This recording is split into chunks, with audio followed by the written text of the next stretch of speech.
And with that, I'm going to bring in our guest, Michael Roth.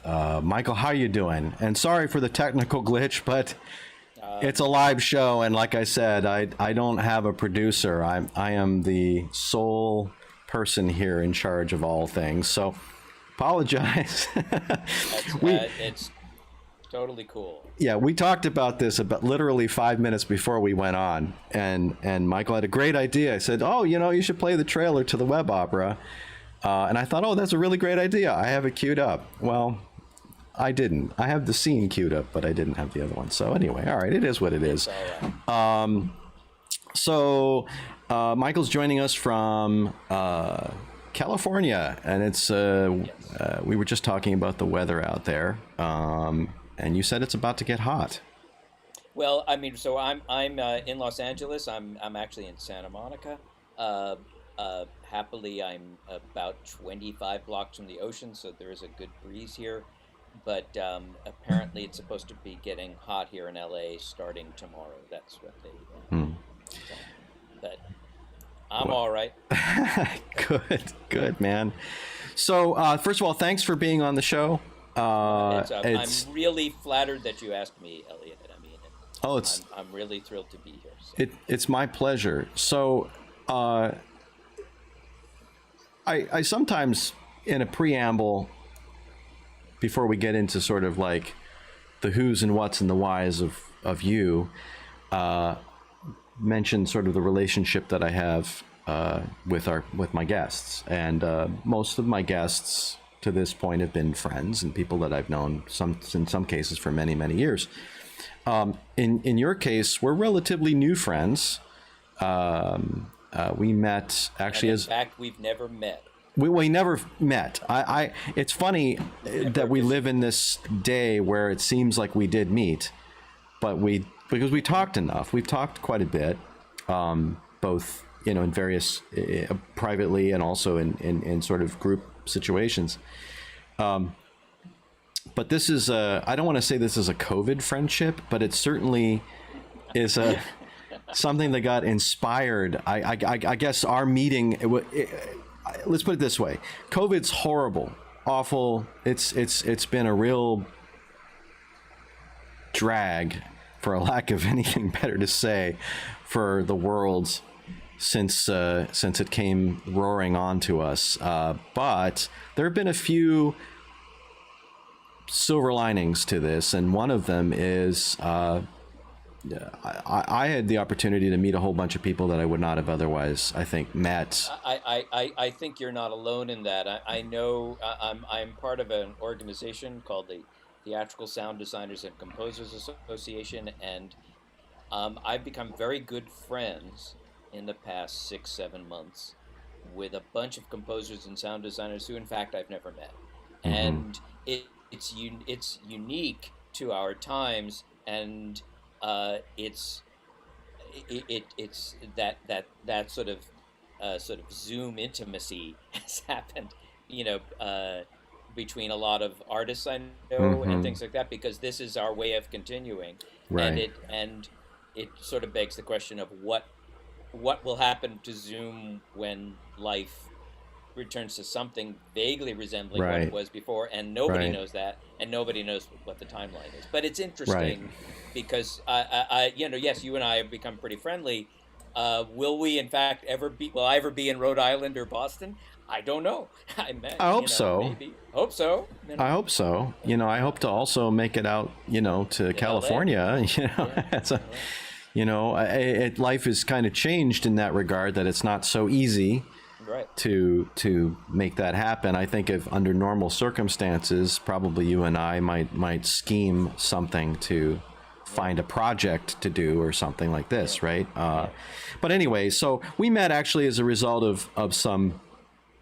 Initially, I did some of these composer hangouts back in April. I just thought, why not open up my Zoom to the community? And that's how I met a bunch of people that I wouldn't have met otherwise. And you happened onto one of those, and you came to I several took of the them. Yeah, you you took the bait, right? Exactly.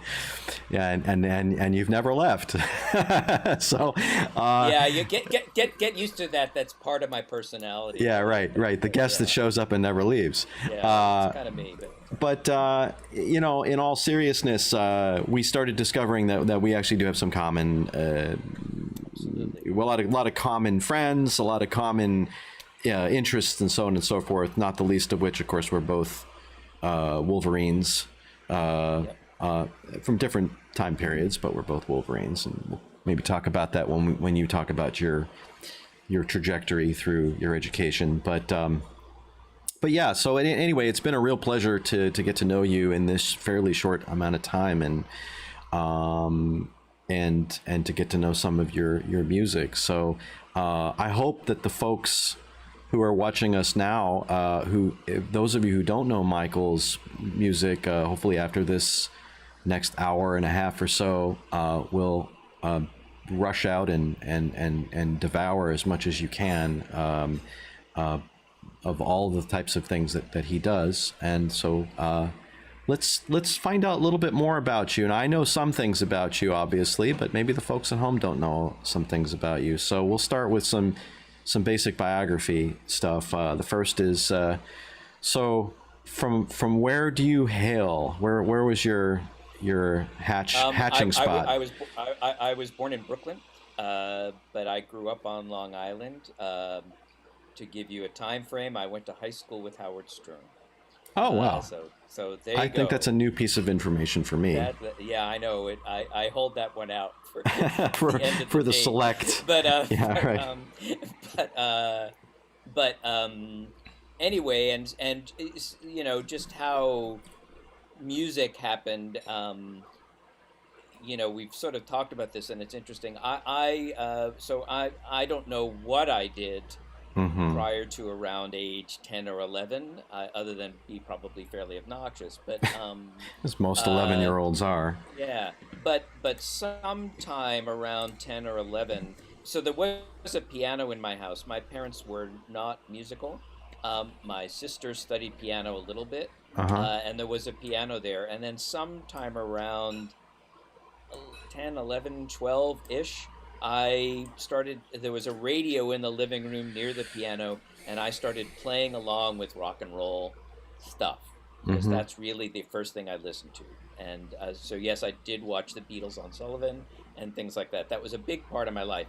But I really didn't know what that meant to me Yeah. until I started hearing stuff and realizing that the notes in the piano seemed to match that. Yeah. And then my parents asked me if I wanted to take lessons, and I did. And I started studying piano around 12-ish. And then by the time I was 13 or 14, I'd formed a rock and roll band and had a Farfisa organ. Farfisa organs Oh man, now. now I that's know. something. I know. I mean, where's that Farfisa organ now? Now it's just Where is it? it's a sound in contact. It's a soft synth sound. Yeah, I think I have a Just patch and reason somewhere. I know, you know what I mean. You know? But it's not the real thing, you know. No. But anyway, and then I was in bands through junior high and high school, and uh, that was sort of what I did. I started writing songs. I don't know, 15, 16, something like that. Mm-hmm. So there's Yeah. more to say about all that. Sure. Sure. But Yeah. So, I usually ask most of the composers that come on to the show. I'll ask at some point, kind of like, you've encapsulated it a little bit in your short bio. There is how you began encountering music. So you've already said that much. But was there any point? At what point, if there was a point, did you think that, hey, maybe I can do this? well, the way I look at it now, and is so I was a pretty big Beatles fan, but I was also a top 40 fan and all that stuff. Mm-hmm. But I really do remember when I was around 13, 14-ish, Mm-hmm. I had Sergeant Pepper. And I also have been listening to Penny Lane and Strawberry Fields. So I know this Mm-hmm. clearly dates me some. But but anyway, I all I know that is true is that I listened to Sergeant Pepper in one evening 5 or 6 or 7 times, Yeah. and I only could recognize there was something going on in it that was beyond my reach. It was beyond me. It was beyond me lyrically. Like, now I can talk about it with some, coherence, I Right. imagine. But, Right. and Strawberry Fields and A Day in the Life mean something to me. Mm-hmm. Likewise, Fixing a Hole and Benefit for Mr. Kite, and how those lyrics come together and what they did with the orchestra. I Mm-hmm. can teach a course in that. Yeah. I really Yeah. do know it pretty cold. Yeah. But I guess that I recognized that there was something to this musical vocabulary that was beyond me. And it's one of those moments where you say, well, do I start investigating this and Mm-hmm. figuring this out Mm-hmm. and realizing it's going to take a lifetime to figure out? Yeah. Or, do I just play in a rock and roll band? And And uh, so that was really the moment. I did go to young people's concerts. mm-hmm. So I did see Bernstein conduct the New York Phil. I have some memories of it, but I studied classical piano a little bit, but I was not a good student. In fact, I studied piano when I graduated from Michigan. I started studying with the same teacher again, and I was a much better student than I'd been in junior high and high school. Because Mm-hmm. really, all I did was play in a rock and roll band, so I could Yeah. play "Light My Fire." Yeah. That was what I could really do. Right. Um, Right. but but the idea of being a composer, so I started writing The songs. kind of the next thing I would say was like, Yeah, when did you start thinking that, hey, you could right. write a tune, for example? The way I sort of put it, I've sort of said this to you once. I think the trajectory of my composition career is probably the opposite of what anybody should ever do, um, because I was really writing pop songs, and that Mm-hmm. seemed pretty good, and that Mm-hmm. was about the top shelf for me. I couldn't get above that, right? Um, but then the way I look at it, Elliot, is that when the Beatles broke up, right around that time, I was invited on a class trip from my high school Mm-hmm. by a class that I wasn't in. They had an extra ticket, Mm-hmm. and I had friends in the class, and they invited me to go see a production of this play called Waiting for Godot Uh-huh. by Beckett. I knew nothing, absolutely nothing about it. I wasn't a big theater goer. I went to the Fillmore East all the time. I saw Eric Clapton at the Fillmore. I saw Crosby, Stills, and Yeah. Nash at the Fillmore. Yeah. That's Yeah. what I knew. Yeah. Um, they were all talking about this crazy play, but I knew nothing about it. And then I sat there for 2 hours and Mm. watched a play about two guys waiting for somebody to show up, and in the meantime they just tell each other stories and jokes. And I always thought that life was really, really strange, but I really didn't know until that night Mm. that art could express it. I really didn't. I mean, I had a hint of it from the Beatles, but that really put it right there. When a Right. when a manservant shows up and says, "Mankind, in spite of the tennis, wastes and pines," that was a great graduation for me from nothing is real and nothing to get hung about. So, um, the way I would say that I've started becoming a composer was then when I went to Michigan, and again I'd written some little piano things. I'd written some things out. I'd studied a little Mm-hmm. bit of music theory, Mm-hmm. but not enough to compared to other people at 16. I had nothing going on. Mm-hmm. And then I acted a little bit at Michigan, but then I started writing music for plays there, and that's what led me to studying with William Bolcom, Right. our teacher. Right. Um, and just to kind of really summarize this quickly, so that's what I did. And then when I moved back to New York, I pretty much started making my living doing that. But at the same time, rather than go to graduate school, because when I was 18, I didn't even know that graduate school really existed for Yeah. composers. I Right. didn't know. Right. You have a doctorate in composition. What the hell is that, man? I don't I know. didn't know what that was. Right? Just for the folks at home, if you're sick, don't call us. Yeah. Well, there you That's go. all I'm gonna say. Yeah. And I can't help you either. But anyway, I started rather seriously going to a lot of contemporary music concerts, and and so, like, I can talk about Elliott Carter string quartets, but I didn't study them in an academic place at all. Yeah. I you know I can talk Well, about Mahler symphonies because I went to them, yeah. but I didn't study them until I was in my 20s, when I started saying, so what do these composers do?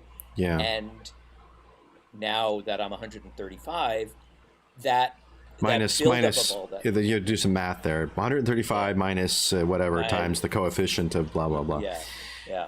Um, I hope that answers the question, yeah. No. because that's the way I look at it. It does. It does. You're. Um. I've gone from innocent to pretentious over a lifetime, and Well, so, what's interesting is like, well, so you dropped Elliott Carter in there, and so yeah, like I'm thinking like, coming from a background that you came from, which is not an uncommon background for right, many of us. right, Entering music through the door of pop music or jazz or whatever it might be, is not an uncommon point of entry. right, But it's the point of entry into. I mean, you mentioned Beckett as a way of framing perhaps a dimension of how art can express things that are right, more than just entertainment. right, And how, well, I would say, like, for example, the Beatles are certainly entertaining, but much of their later work is on a, it's like there's the entertainment aspect, but you go one step further and you get into the art right, aspect of it. I right. mean, maybe not their, right, their the 1964 Mop Top, fun right. songs, but like It's like right, Sergeant Pepper, for example. But the thing of it is that the like Elliott Carter, like what drew you into that kind of world? Like besides, when like what got you to go to concerts of music that at least on the surface is, if not 90 degrees, is 180 degrees away from something like the right. Doors? Well, I mean, it is and it isn't, right? I mean, I think, True. Because you heard me say this, that uh, I heard Elliott Carter say in an interview that his music was that his music had like piano phrasings that was like Fats Waller, and I heard him say that. That And I sounds said, like him saying it too. I can almost hear him right, saying that. Yeah. and I say, now that's really cool. And then I've Yeah. described my own music as being somewhere between Elliott Carter and Fats Domino, because I hear both things at once. I met Carter once Mm-hmm. in passing. I certainly had good friends of his of mine who studied with him, and boy, he was composing till 104. Yeah, I he was mean, practically up until the day he died. and his late percussion music is as rock and roll as anything you want to hear. Yeah. Yeah. I'll talk specifically about Carter. As for how I got into the chamber music scene, I just had a lot of friends, and I just went to a lot of concerts, and a lot of these folks are still friends of mine. Mm-hmm. And because I was kind of a pretty good ragtime pianist, which is a Bolcom thing, Yeah. people started asking me to write rags, like chamber music rags, and my earliest chamber music were rags. But Hmm. what I would do was I would say, well, Elliott Carter, I didn't understand this until I saw his string quartets live, and I saw the first three somewhere around when he was like 75, 80. It's Mm. just like an insane thing to think about right Right. now. Right. He was Carter's 75. He had another 2 or 3 string quartets to go, but right. that's okay. Right. Anyway, but what's clear in the second and third quartet is that the relationship is theatrical. Oh, absolutely. He's clearly influenced by Beckett in many ways, but also in the second string quartet, it's you know two instruments against two instruments, right? And in the Mm-hmm. third, they're kind of all in their own world, and that wasn't really vivid to me until I watched them, Mm-hmm. and I realized. Then there's things like the Symphony for Three Orchestras and all that, Right. where he's playing with space and time in a very overtly theatrical way, Right. and Right. that really appealed to me, probably to the theater guy in me. So Uh-huh. I started. So these early rag pieces were really pieces where people would assume that I would write a nice tune, and I would. But then in one of the moments in the one of the sections of each rag, there'd be a moment where suddenly all five instruments are playing different things, Yeah, and right. they're not playing together, Right. you Right. know, even though they really are. Yeah. And it was always interesting to watch the players kind of maneuver around that. And Yeah. that was my dipping my foot into the water of getting more and more complicated. At the same time, because I know we want to talk about this, that I was also composing a lot of music and music directing some musicals and composing music for theater. That Mm. was my job. I mean, I was getting gigs. So, Yeah. Right. And there's no better gateway into a profession or a career than gigging, right, right? right, right, One right. gig becomes another, right? That's, it's sort of like, how did I become this? Well, Yeah. somebody asked me to do it. And I got paid. right. And happily, I was in good circumstances with composing, and people did essentially Yeah. want me to write music within my own style. I mean, they Mm, mm. didn't. I was not asked very often to be somebody else, so to Right. speak. Because we all hear stories, and again, we're jumping around, but that's totally fine. I think it's as part of a conversation is I'm I I've got 4 or 5 things I want to ask you about that you touched on, but I'll hit the last one, which is and then I want to look and see if we've got some comments coming in or questions. But it is it unusual because is it unusual for someone working in film, TV, and theater to, as a composer or sound designer, sound artist, to have a lot of free reign? Because the maybe it's a popular misconception that producers of shows and movies and whatever come in with fairly preconceived ideas of what they want, and then they sort of say, well, I want something that sounds like John Williams or something, and then so Right. you're kind of like, you either do that or you lose the gig. Right. And so, I mean, I'm curious about is your experience more normative, or is it just that you got lucky with the people you work with? I think it's a combination of things, Elliot. I think that when I was in my 20s, um, the idea of writing music that's like something Yeah. uh, was okay. Hmm. And but this is going to be a real Michigan couple of sentences. There was Hail one of to my the victors. yeah, one of my music theory teachers was a fellow named Paul Boylan. Was he Yeah. around your time? Okay. Well, no, but he Yeah. retired by Right. then. But of course, very famous. Right. And Uh, and he was very very nice to me. God knows why, but he was very nice to me. And but one of the things that he said to me, because he heard some of my music, as did Bolcom too. But I remember Boylan said to me, you're a very very clever guy. You really got to watch that your cleverness doesn't take over. And I Funny, went, wow. And that's a hell of a thing to hear when you're 19, 20, right? because part of composing in other styles is that you can show how clever you are. Right. And I think that's a trap. And I Right. think if it takes over your life, it gets really weird. Mm-hmm. So um, I think, although I probably wasn't conscious of it, my when I first started writing chamber music, not knowing if anybody's going to play it, and I still don't know if anybody's going to play it, it was my way of saying, finally, what does my music really sound like?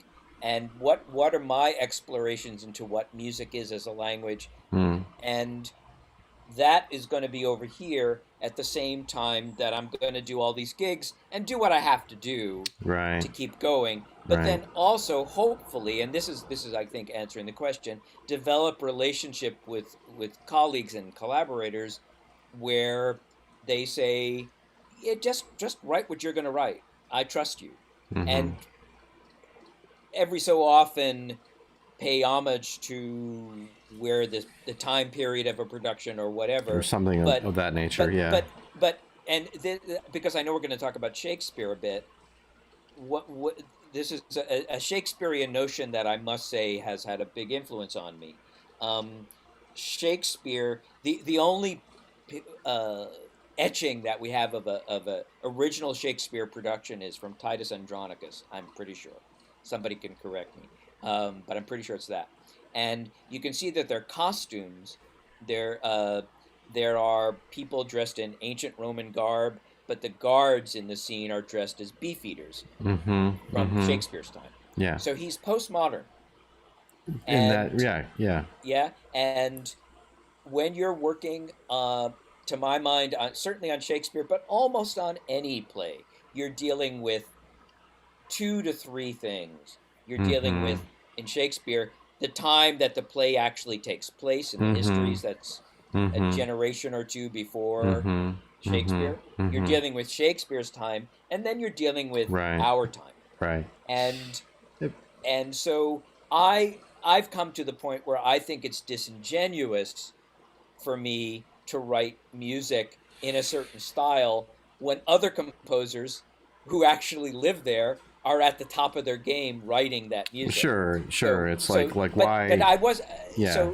but that's not so the answer to your question is it's complicated. If you have good relationships with good directors and collaborators, you can get a bit of free reign about where you're going to go, and they want that. But Yeah. it sort of depends. Yeah. Yeah. So the answer is, Elliot, it depends. It depends. Good answer. I'll take that. I was interested in I do want to go to the audience because there are a few comments and maybe questions that might have popped in. But you know, when you were talking about Shakespeare and the sort of the postmodern kind of veneer, if you will, of how you're kind of in different times at the same time. I'm sort of also reminded of how Elliott Carter's music also puts you in that same psychological framework where you're in Right. multiple time spaces, multiple psychological time spaces, but Boy, also, that's true. but That's also, and boy, there's a direct lineage, if there ever was one, to Charles Ives, right. and how Ives is Right. all about memory, and it's all about, you know, how Ives is imagining other spaces in a current time space. And Right. so, and of course, you know, it's interesting, of course, that Carter, you know, had right. intersection and with there's Ives. the sort of famous story about Carter to write his first string quartet.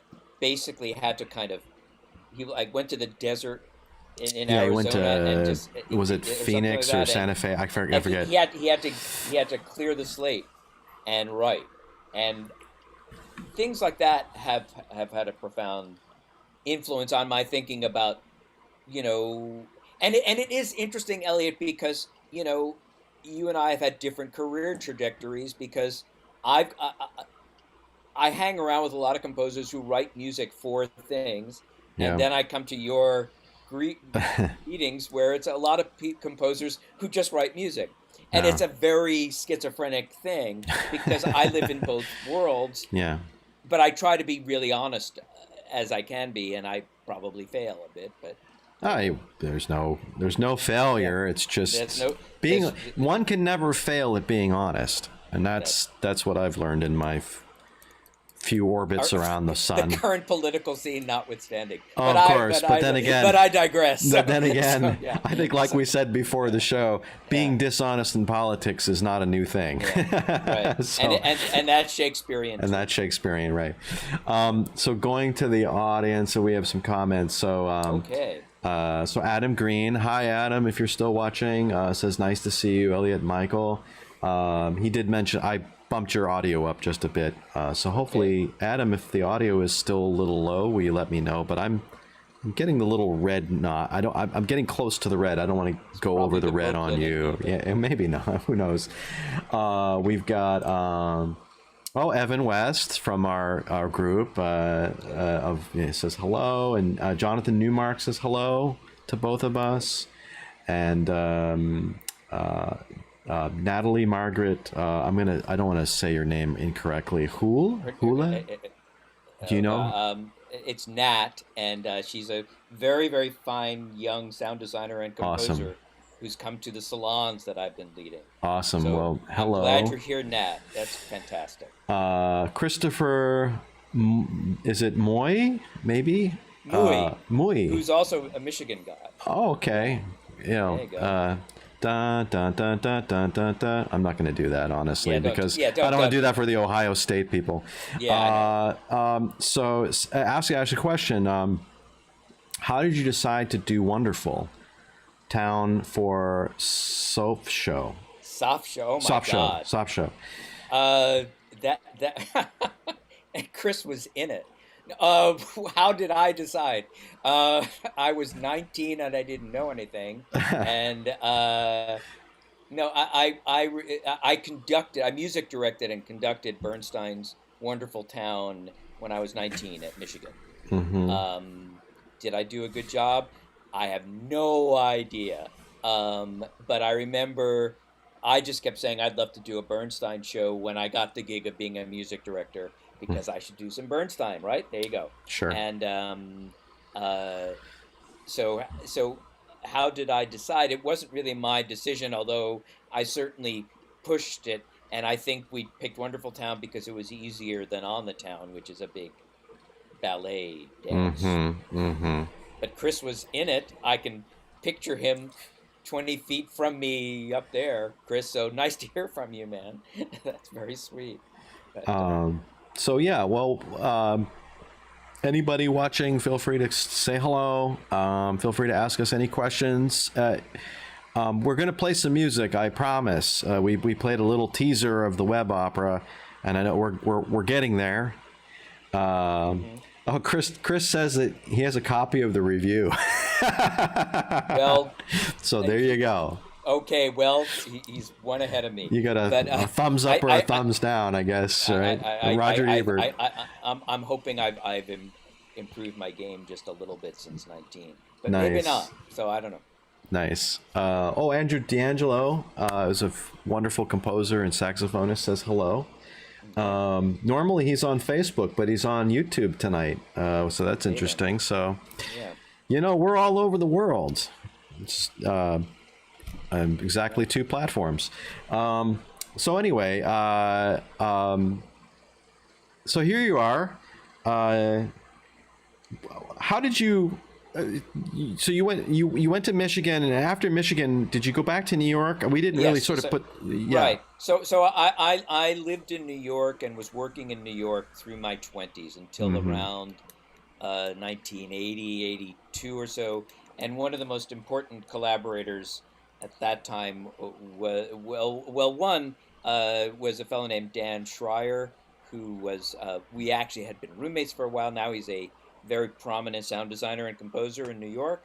And we actually wrote a very crazy opera together. Uh, But the other important meeting was I started working a lot with a director named Des McAnuff. I conducted actually his musical. And then the other thing that happened around then was I had my initial contacts with Randy Newman. But just to kind of put the whole picture together, mm-hmm. I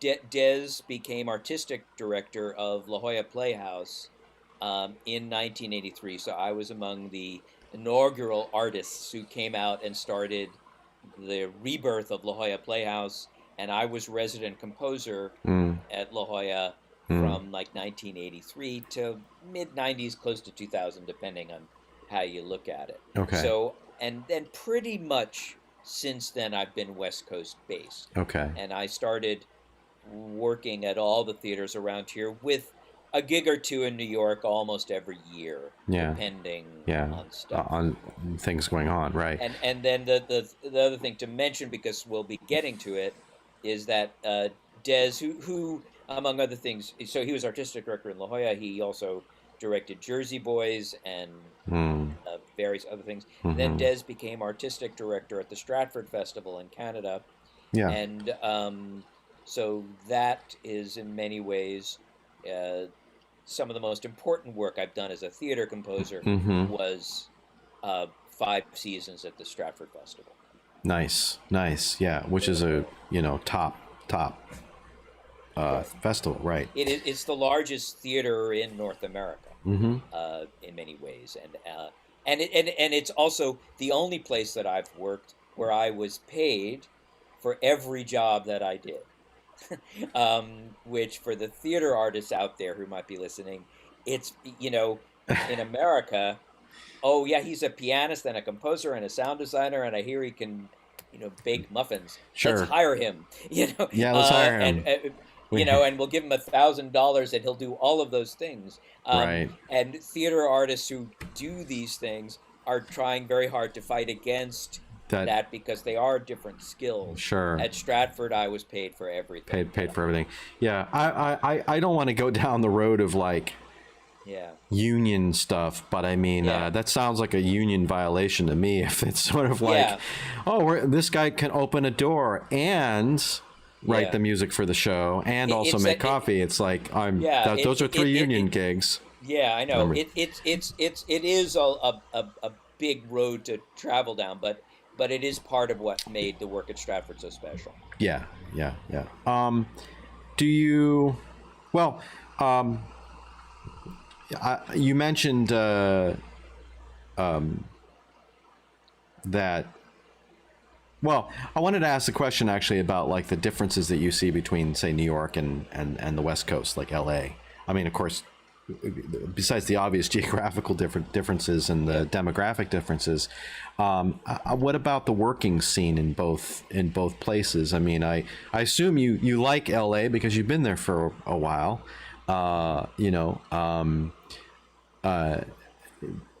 Is there something about the environment there besides the opportunities that you might also have through in film that you might not have in New York that that you can speak to? I can't give that too brilliant an answer to that because I'm lucky that I've worked in a lot of places. Hmm. I think that were I to have stayed in New York longer than I did, Mm-hmm. because I was also working as a music director in theater, probably I would have done more music direction for musicals. Got it. Um, Yeah. because I was pretty good at it. Mm-hmm. But I think I'm more suited to be a composer, and I'm lucky that when I did move out here, that it was at a time when more and more people were asking for music to be in theater productions and plays and things like that, and I Mm-hmm. was sort of there to start filling in gaps of how to do that. Mm-hmm. In the '80s into the '90s and early part of the century. Mm-hmm. So there's no question that some of the finest musicians in the world are here in Los Angeles. Yeah. You could argue that the best orchestra in the world is the First Maybe. Chairs who play Yeah. for a film scoring session. Right. They are certainly the best sight readers ever, Right. and they play the hell out of things really well. And the way I would put it actually is that if you're a lucky musician in LA when life is relatively normal, Mm-hmm. and you're a player, you play different music uh, every day. Uh, the Mm-hmm. working musician in New York, more often than not, if they're playing the show, is playing the same music every day. Now Right. that's oversimplifying, Sure. and I don't mean to make too much of that. Other than I think that there are advantages to the Los Angeles life that also lead to a really active chamber music scene. I mean, I Yeah. am good friends with a lot of people who play chamber music and a lot of Mm-hmm. chamber composers who I've become very close to Right. in this world, who all see LA as a big experimental canvas to Mm. play in. Now, New Mm-hmm. York's that too. It's just Right. different It's here. a different vibe. Yeah. It's interesting, you know, how you talk about the musicians in, let's say, a studio orchestra, who basically have a new thing put in front of them every day, Five every minutes. 5 minutes, every Yeah. hour, whatever it Yeah. might be, and it's a it's a kind of a throwback to the radio orchestras, uh, who used to do that kind of work regularly. There were radio orchestras, CBS Radio Right. Orchestra, NBC Radio Right. Right. Orchestra, whatever. So for the folks at home who are of a generation that don't quite remember the that how big radio was, and that you know, every radio network, practically every radio station, even in small towns, actually had musicians that they hired to play live music. Right. And Right. these were musicians that just, you know, they had composers and arrangers just Right. constantly working. There was Right. And a lot right. of work for about, you went back about 80, 90 years. If you were a composer and arranger and you knew half the, you know, you knew how to do something, you probably Right. could get work. Right. And because I know we'll be moving to something from Stratford in a second, hopefully. Uh, the life of a musician in Stratford, Canada, Mm-hmm. is actually um, akin to that in the sense that if you're lucky enough to sort of get into the playing community of Stratford, Mm-hmm. you play the musicals, which are there is fine. You Mm-hmm. also have a reasonably active jazz or chamber life, reasonably, but Mm-hmm. then you also are playing the music for the shows, and you're Yeah. paid rather well. Yeah. So, because I know we'll be playing something from the Tempest, that there's no synthesizers there. I mean, that's a It's real string all orchestra, real stuff, right? you know, and it's and they're really really excellent players, Mm-hmm. and you it's a great scene, and they really want to do a good job for you, just like musicians do Right. everywhere. They want to be part of Right. the gig, and they're paid better than I can pay people here, frankly. So yeah. Well, different guy. Oh, Yeah. again, those are other. Yeah. That's a topic for another show. Yeah, I Is know it's right. the whole thing. Um, so, uh, Julie Haber says hello. Hello, Julie Haber. Julie's a fantastic stage manager who's, well, yes, I've worked with her for a long time. I won't say how many years. Hi, Julie. That's fantastic. Um, she's enjoying the conversation. Okay, good. She was in La Jolla back in the day, and in Orange County, and there you go. So, Julie, I don't have the is it Hyman's song from the LJP, oh As You yeah, Like okay. It. No, I that don't we're have not that gonna. queued up, but No, but something just as good. yeah, Okay. we've got a lot of good stuff. So, Let's get to some music. yeah, let's get to some Since you music. mentioned Stratford, since we're kind of talking about that, maybe we'll do the scene Yes. that you sent me. Do you want to set this up for the folks at home at Sure. all? So we did a production of The Tempest with Christopher Plummer as Prospero. Um, Not bad to be in his company for a little while. I've done two collaborations with him. One was The Tempest, where him as Prospero, and then the other, I composed the music for his one-person show, where we really collaborated, which is a whole interesting thing. Um, and what I'll say about what the scene you're about to see is that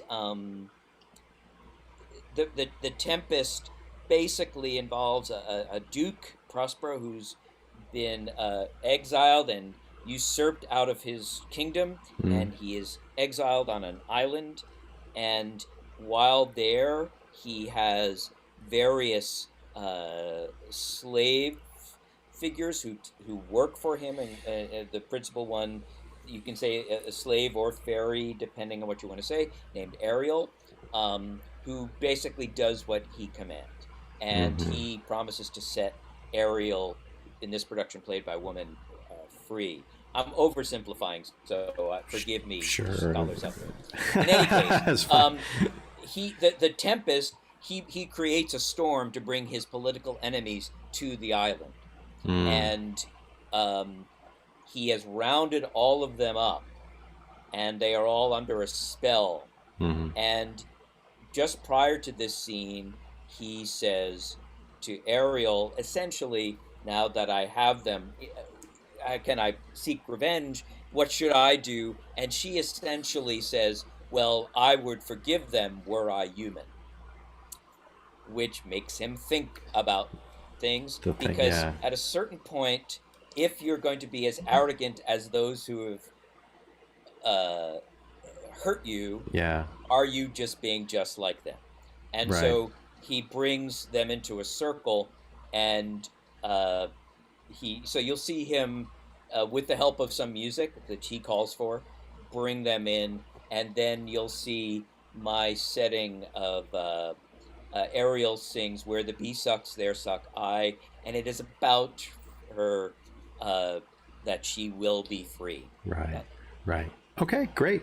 Well, let's roll this, and I'm gonna switch over to the scene, and we're gonna play it, and we'll meet you back in just a few minutes.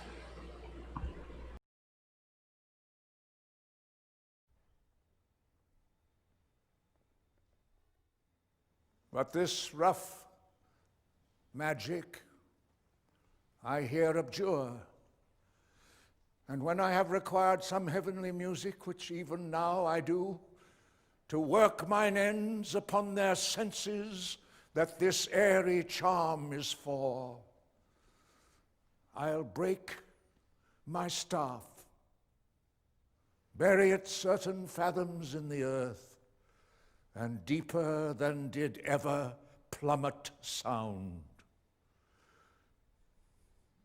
I'll drown my book.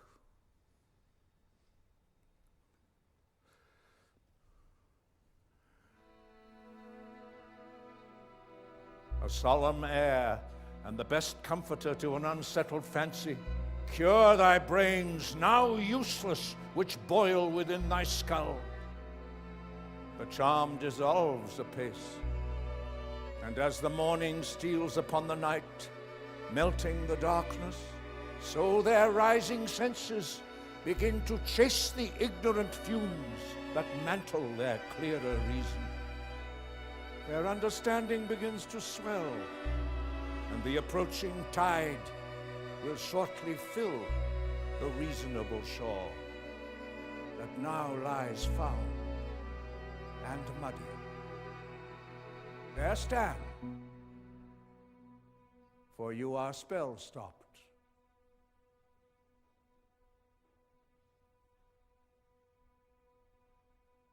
Not one of them that yet looks on me, or doth know me. Ariel, fetch the robe of office from my cell. Quickly, spirit, thou shalt ere long be free. Where the bee sucks, there suck I. In a cowslip spell I lie. There I couch when owls do cry. On the bat's back I do fly after summer. Merrily, merrily, merrily shall I live now. Under the blossom that hangs from the bough. Why, that's my dainty Ariel. I shall miss thee, So? So? So? To the kingship, invisible as thou art, the master and the bosun being awake, enforce them to this place, and presently, I pray thee.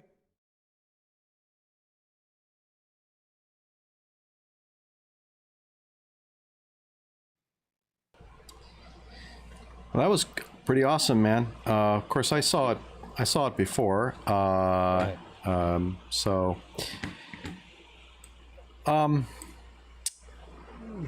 obviously it's Christopher Plummer, and the other act. I mean, she's great. That is Juliana Solistio playing Ariel, and she is great. Yeah.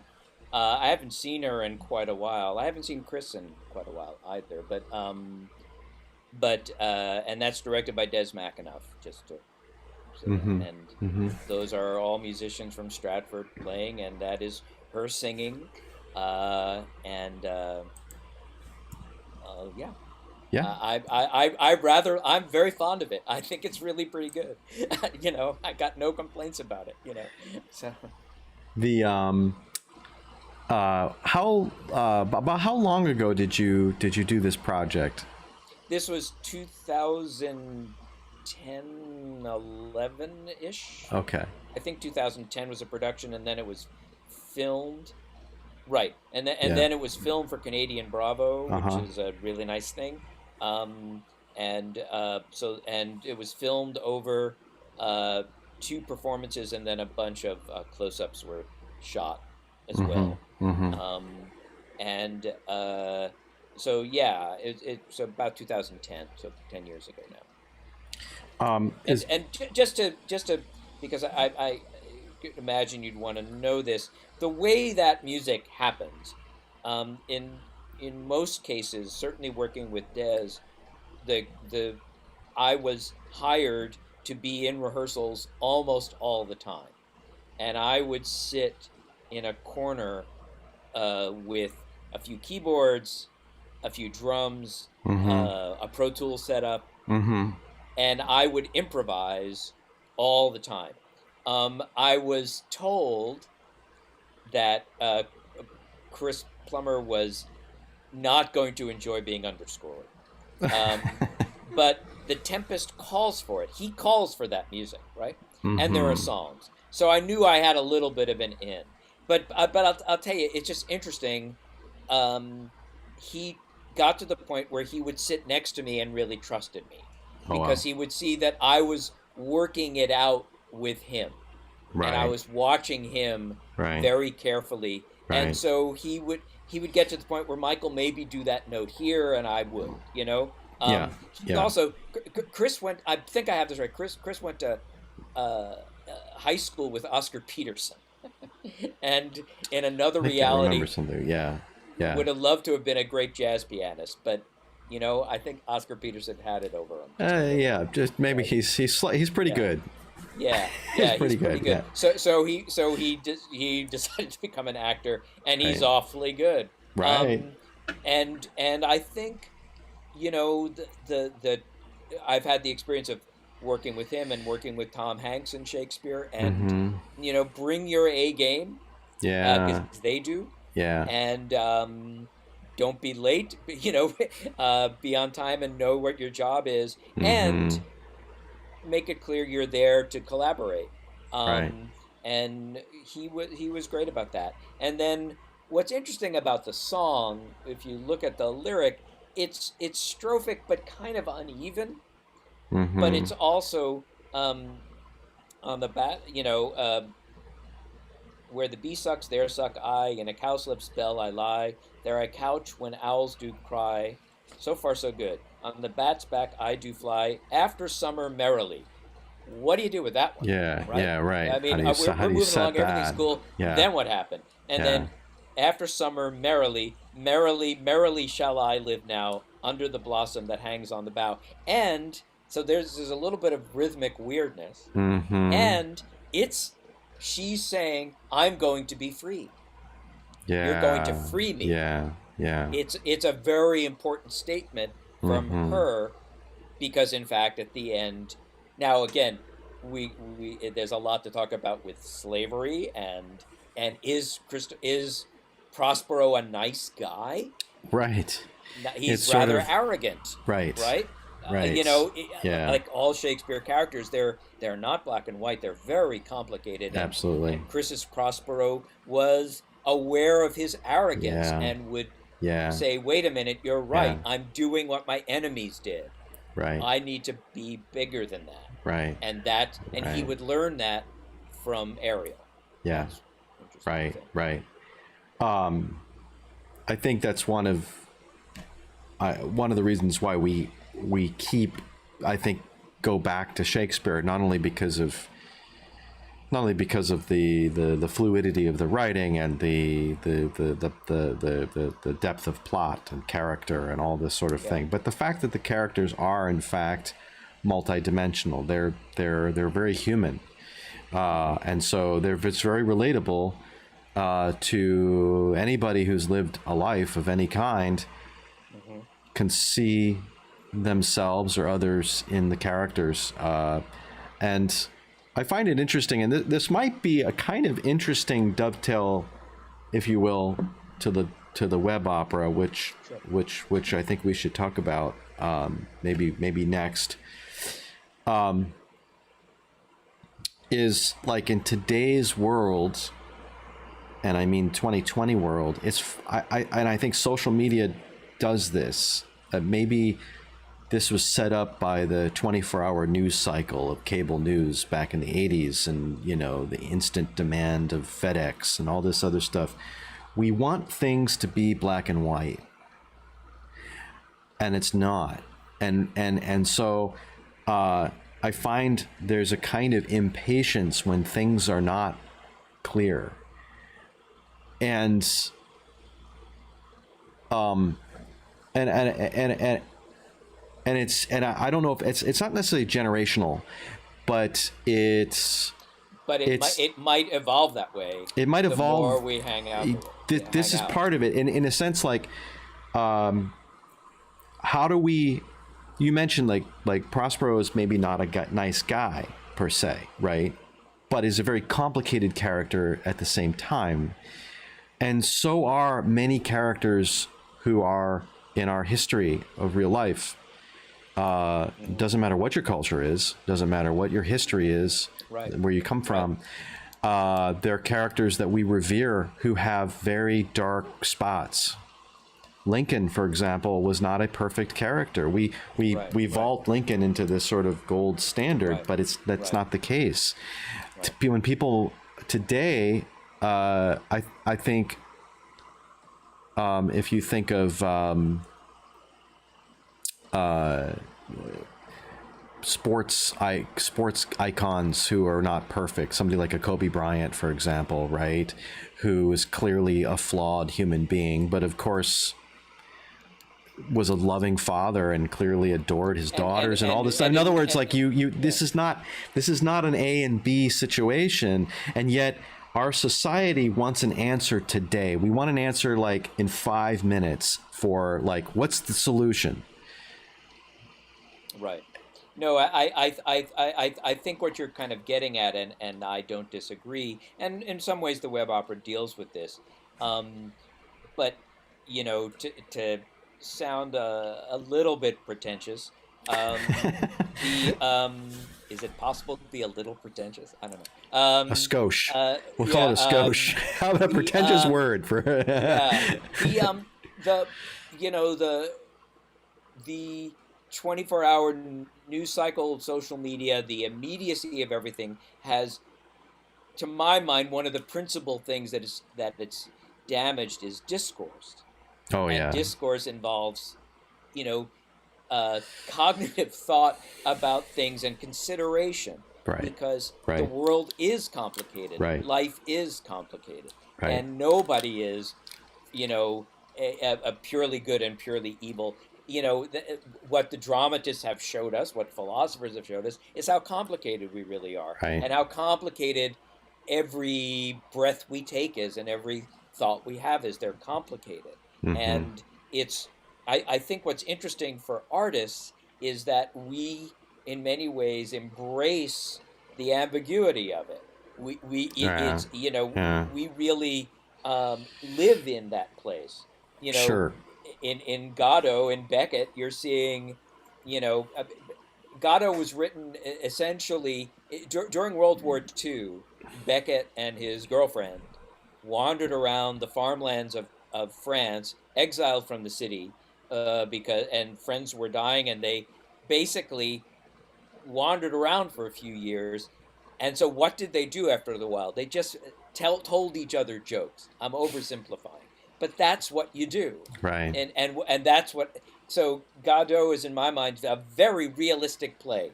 At a certain point, if it's just you two there, what are you Right. going to do? Well, tell me that Right. same thing you told me yesterday. Why? Because it'll pass the time, right? And Right.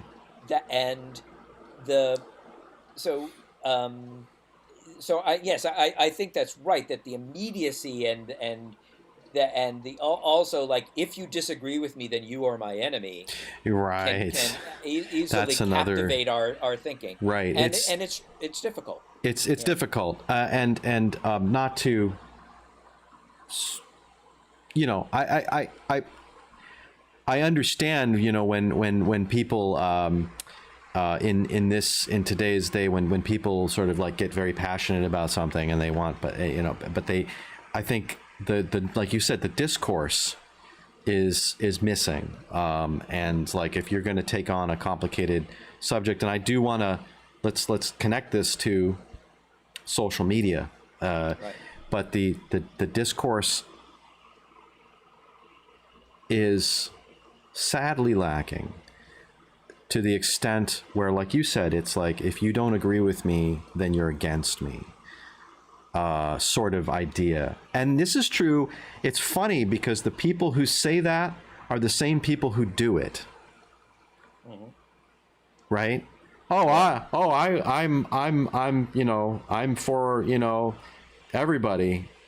You know, it's the, I like to say that everybody loves free speech until someone says something they don't agree with. Right. Right. And then suddenly they're all against free speech. And so when we have like political debates that, you know, please explain everything that there is to say about a very complicated topic, and you have 90 seconds to basically tell us what you're going to do about it. Right. It's like, which is insane. well, I mean, no, we need 90 hours. Let's have a whole week long. Every night at 7 o'clock, from 7 to 10 o'clock, we have a discussion about that one topic. And the next week, we have the discussion about the next topic. And then really actually get into substantive dialogue. Right. That doesn't happen. Right. And America is very good at making very quick judgments pushed out into the universe, and judging people quicker than any of us should be judged. So what's interesting, I don't know if I put that well, but what's interesting I get it.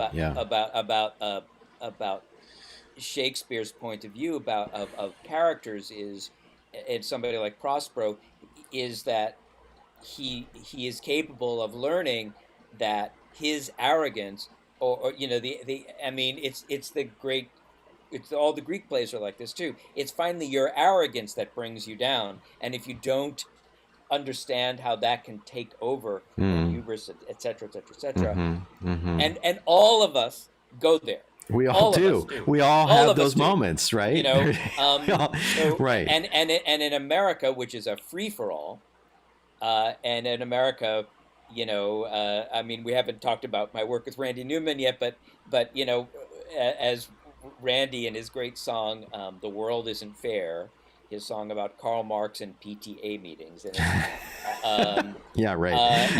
And the final quatrain of the song, I hope this is out of context, but I hope it's okay. You know, I'm glad I'm living in the land of the free, where the rich just get richer and the poor you don't ever have to see. Yeah. You know, now he doesn't mean that. No. But America kind of embraces that. Right. And we see that every day. And it's terrifying. It is. How much that's there, and in the current scene, how that is exploded in a giant cloud Yeah, over our right, heads. right. It's quite something. Right. And will we recover, and how?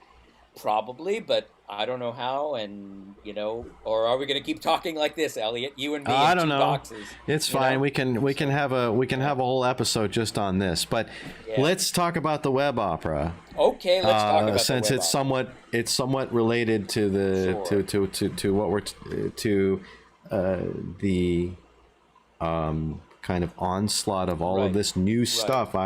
It's about these devices here to some degree. I've never seen. What is that? Never. Yeah, I don't know. It's a camera. This is what it is. It's a really expensive Samsung camera. Right. Well, why don't I kind of I'll say a couple of things about it. We're going to watch episode 3, so I'll say just a handful of things about it. First of all, lest you think that I'm some really, really successful musical theater composer who's done a bunch of musicals and they've all run forever, I'm in fact not that person. And I have for about the past 10 years or so, maybe longer, said to any writer who wanted to write a musical or an opera or anything, I've essentially said, sure, great. It might not ever get produced. Right. It might have a workshop, it might have a reading with a piano, and that might be it. But we can make a film. And, and eventually circumstances led to a poet, librettist, Kate Gale, and I putting this thing together based on a true story. But just what I would say is that, yes, I'm the producer, which I hadn't put that word next to my name until the director, Kate Jobson, said, you're the producer. And I said, okay. It was recorded within about 2 feet of here. The rehearsals were about 4 feet over there that way. And all the episodes were shot within 10 feet of where I'm sitting right now. I did pay everybody for their work. I did apply for some grants. I got one from Santa Monica, not for very much, and I was turned down by about 10 or 15. But I just knew I had to do this and produce it myself, and that's still how I feel about it. So, because we're in episode 1, you meet a young man who we call FG97. Everybody's referred to by their email address. They're okay. Okay, so he is FG97@gmail, basically. And you become very aware that the camera is always from inside the computer or inside an iPad or inside an iPhone. The shots are only computer shots. So in other words, you are in fact violating the privacy of the characters that you're watching. Anyway, in episode 1, you see a young man, a student in college, who is downloading some new software for a new webcam and is enjoying it and clearly has a good time knowing about webcams. He gets a message, an email from the fellow who's going to be his roommate saying he's going to be late. The roommate is violinist 98. He gets a little miffed about it, but says okay, and then starts Googling his roommate and discovers things about him that he starts sharing with a woman across the hall whose name is June. And then at the end, he leaves to meet June to do some more Googling of violinist 98. Okay. And you see a shot from the webcam of a bed next to a door. Okay, episode 2, each episode's about 10 minutes, 10, 11 minutes long. Episode 2, you see a young man practicing violin. He is violinist 98 at Yahoo. And like all musicians who are trying to practice, sometimes it doesn't go that well and you're very distracted. And it's just not going all that well. And he goes online and he's trying to find somebody in a forum to talk to, but he can't find anybody. And he's feeling pretty lonely and kind of lost in his thoughts a bit. And then his elegiac thoughts are interrupted by a friend request. And nothing turns you on more than a friend request.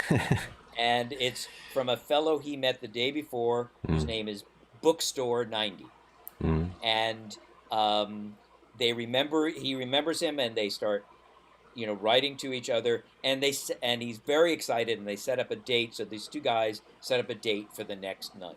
And then at the end of the episode, Violinist 98 texts his roommate, who we'd met, right, saying, "I need the room tomorrow for a private meeting." And then you see a text coming back saying, "No problem." And now you'll see episode 3, in which you'll see June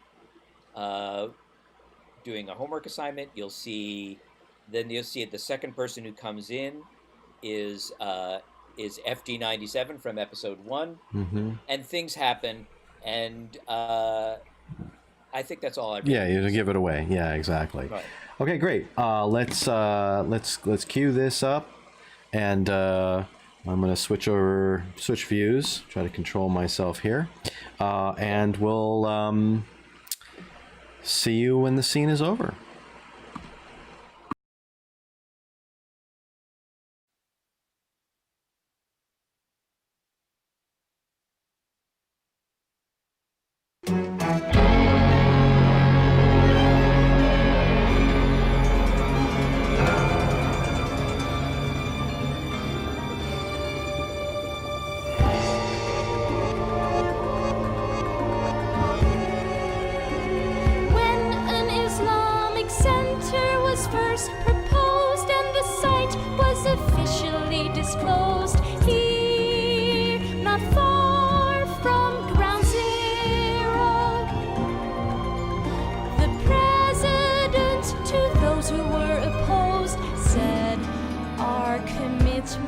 To freedom of religion is unbreakable. All faiths are welcome, no mistake. It's the promise we make, and essential to who we are. Question 1. Another president wished to make it so in the very same spot several centuries ago.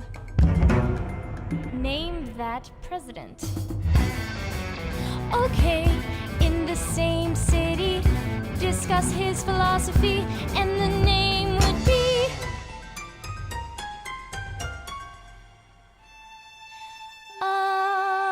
America, striving for utopian fulfillment, freedom of religion, a city on a hill.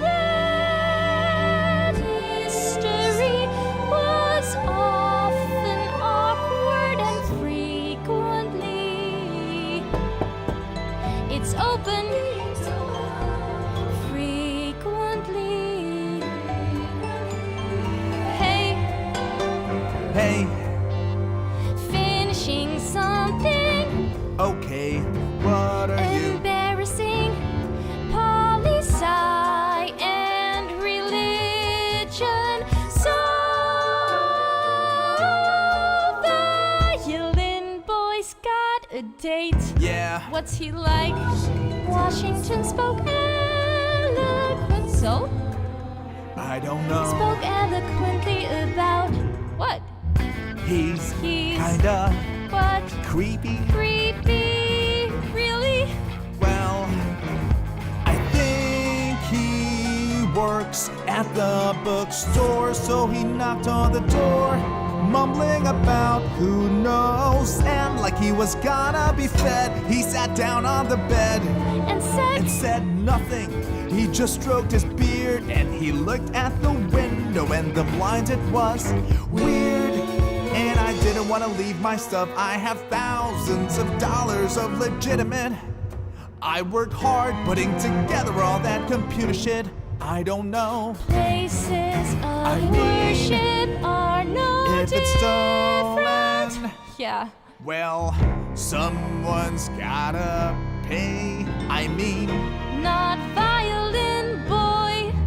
yeah, well, no, but But what does he look like? hard to say. But hey, chat? I think so. Right, maybe I could Okay, let me finish this one. log on to my iChat. I leave the webcam on and there is no restriction on which clients can connect to this broadcast. You can restrict access by IP address, and as the screen suggests, our broadcast will be available to anyone.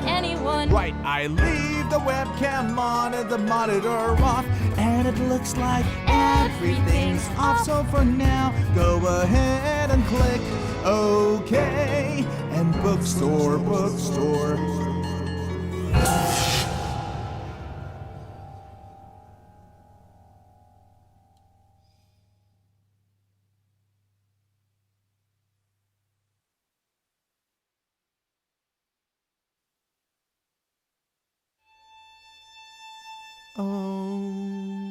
Okay.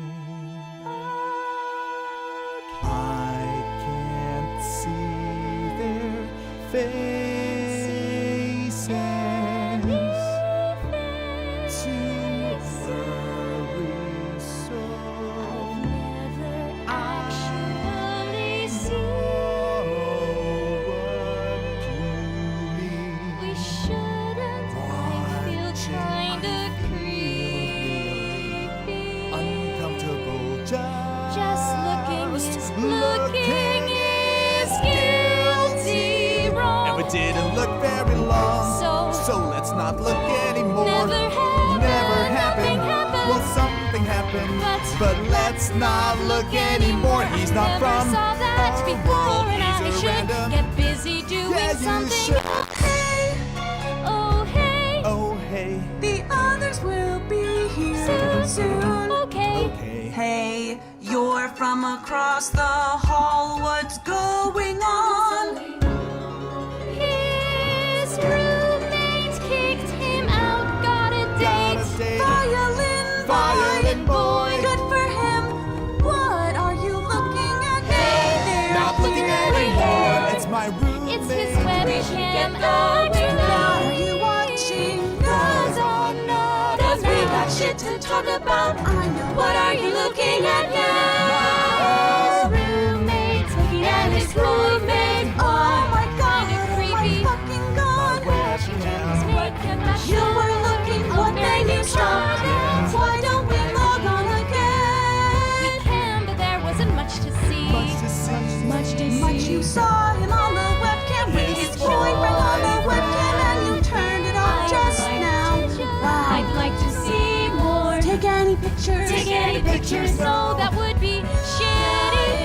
It was weird, and that old guy with his beard. Is there any food here? We got shit to talk about and what to do, but maybe I should stay. Really? I should go. Maybe you don't have to. I got work to do. What's And besides, I want to have a look. I'm working. A friend from across the hall is here. His webcam. Can't come back with her. His There's a bargain jail place. With his boyfriend. Just No gonna shit. chat. No shit. Got a coupon.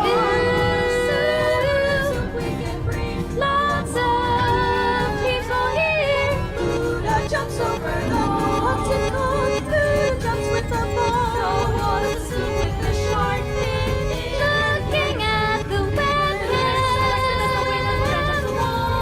No, with the shark fin in the skin. Looks like they're leaving soon. I'll call you later.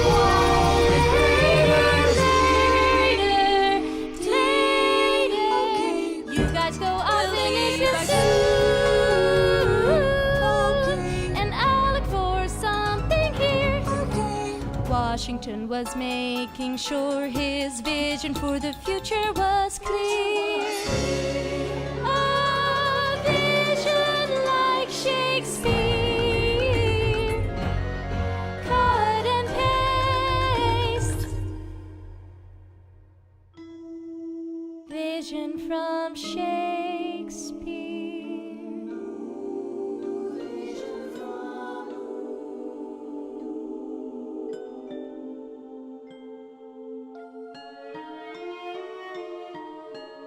Had I plantation of this isle, and were the king, what would I do?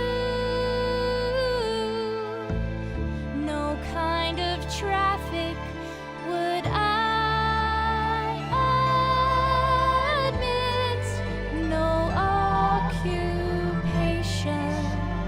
All men idle, all women too, but innocent, pure, any food here, sigh from last night. Want some more? Sure. I'll get some in a minute. All things in common nature should produce. I chat Without sweat or endeavor, sword, pike, knife, and gun. Okay. Need of any engine. And Would I not have shirts. but nature should breathe? Well, he is nerdy, but at least he's having sense. Of its own kind, all abundance,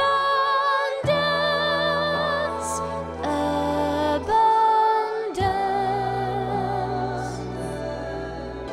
To feed my innocent people, I would with all perfection govern, sir, to excel the golden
Wow, man. Well, there's a lot to unpack. Yeah, suppose. in that. But I'm gonna switch my thing so I can see if we get comments from the audience and some questions. But it's interesting I've seen this a couple of times, and it's really each time it's very impactful, and it's impactful in different ways. First of all, I don't want to not talk about the music that's there. You as a composer, right? And the your choices and all that kind of stuff, right? I'm having coffee, so yeah, and you're yeah. By the way, composers at home may be drinking coffee, available, and at eBay near you. But anyway, so the power of the message and the power of the dramatic content is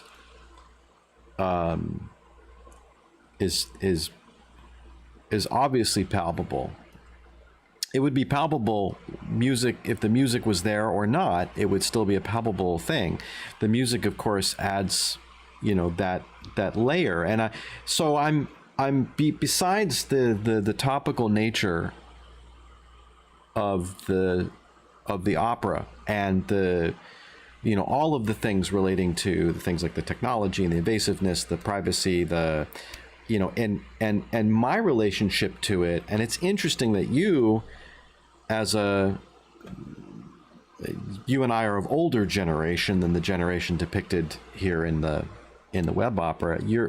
It's interesting that you're writing something that is so inside of what, say, the younger millennials and I guess it was the zillennials, whatever, I forget what they're like. There's a lot of different terms for those who are sort of don't know 9/11, basically.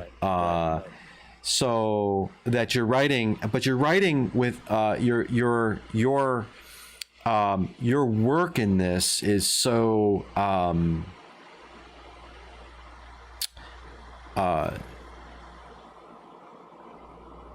it's so not removed in a way, right? Because right, so I mean, obviously the power of the libretto and the power of the story plays a big role in this. But anyway, first of all, how did you, when you first started conceiving, being a part of this project and doing this, how did you go about thinking about it from a musical point of view when reading the libretto and sort of working collaboratively and all this stuff? Like what were some of your thoughts? There's a couple of answers to that. First of all, the libretto was a constantly evolving thing. Mm-hmm. Kate and I discussed a number of ideas, but I kept saying, film is interesting too, and the preamble to the answer is why film? Because we could make it, as opposed to not ever making it, and musically I could do whatever I wanted. Right. There's about 8 prepared piano sounds in there, right? And as you and I talked about, it's not like I wrote out all the notes for all the prepared pianos. That was a lot of mixing and stuff that I would do. So I wrote the score and then kept evolving it, and likewise the libretto, because I think the other thing is, because it was going to be a film, in film, something has to happen all the time. Mm-hmm. There's very little that you can do in film where somebody can sit there and just be in a cliche operatic sense, alone and think about your thoughts. That's very hard to do in film. This had to have action. And when I learned about what happened to Tyler Clementi, and clearly our story is inspired by his tragedy, I don't remember the exact order of events for me, but at a certain point I realized this is a crime unique to our times. This could not have happened when you and I were in Michigan. Oh, absolutely not. And you know. and I weren't at Michigan at the same time. Right, I know. So it's funny that our experiences. So I just to frame that, I think it's fascinating. Your experience at Michigan as a college student, and my experience at Michigan as a college student, were probably not very dissimilar, despite the fact that they were separated by a number of years. Yeah, but about 10 years or so. Right? But you take that and you telescope that to today, and the experience is light years different. Right. Right. Because as I put it in rehearsal, sometimes I'd said, posting something, posting a thought, which you and I and all of our friends can do 1,000 times a day. Right. However, I met Elliot. He seems like a nice guy. Right. Or I met Elliot and I'm not so sure about him. What an idiot. Or I met Elliot and he was eating some food that looked really good. Who cares? Why am I posting that? Right. Is that anybody's business? Right. The need to share information that is trivial is very weird and part of our time. And again, I'm on Facebook. I mean, you can find me. I'll take your friendship. I'm not. Yeah, right. It's free, by the way. It's free. It's free. Yeah, my friendship is free. And I'll be your friend. Right. It's all cool. But so when I read about what happened, in other words,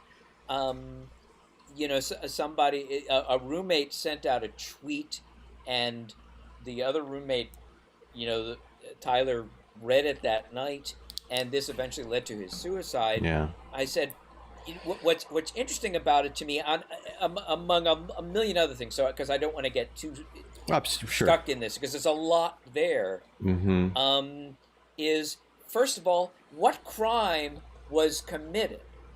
And now we have what he was eventually convicted of was bias intervention. Now there's more to the story, and that will be episodes 4 and 5. So I won't go into too many details about that.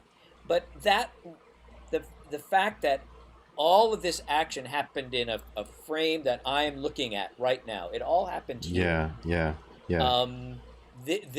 And so the idea of telling a story about violating somebody's privacy, doing things that are not hard to do, and the audience basically being complicit by violating the character's privacy, very much appealed to me as we kind of kept evolving.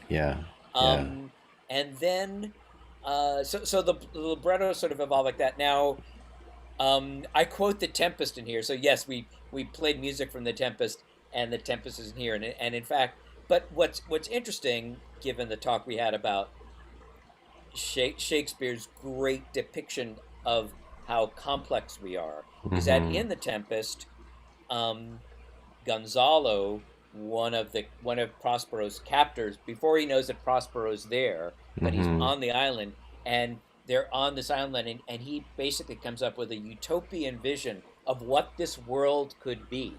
Yeah. And when you read about America as the shining city on the hill, and you see the utopian vision of what we have created as Americans, so to speak. Yeah. And how, and she's writing a paper about that, and she's cutting and pasting from The Tempest to make her point. What's interesting, and this is I hope the most succinct way to put things, is that the internet and the way we communicate flattens everything out. So you could be quoting Shakespeare, ordering Korean barbecue, texting to your boyfriend, and writing a tweet that nobody knows you're writing. He's writing something, and is he sharing it with anybody? No. Does he know who's going to see it? No. Yeah. You post things not knowing who's going to read it, right? That's part of what we do. We don't know what's going to happen, and he didn't really know what was going to happen. All those events become equal in a certain sort of way. They're just the same thing in a weird plane of reality. Food gets ordered, text your boyfriend, go to play frisbee golf, and my boyfriend, my roommate was making out with a dude. Yay, that is actually part of the tweet. yay is so weird.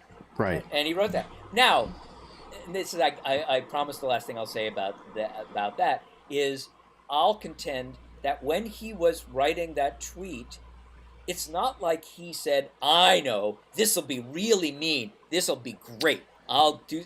Yes, I think there was no. I think you're disconnected from it because you can say, "Yes, I like you. You like things in Facebook. Do you give it a lot of thought? No. Do you put much discourse into it? No. Right. You just like stuff." And I like that picture of that London broil at that deli there. That looks good too. And it's all Part of the same. It's a Yeah. very weird reality. Yeah. And that's among other things, including homophobia and the innate cruelty of people and the ultimate tragedy here. That's a part of what I was writing about. So. Yeah.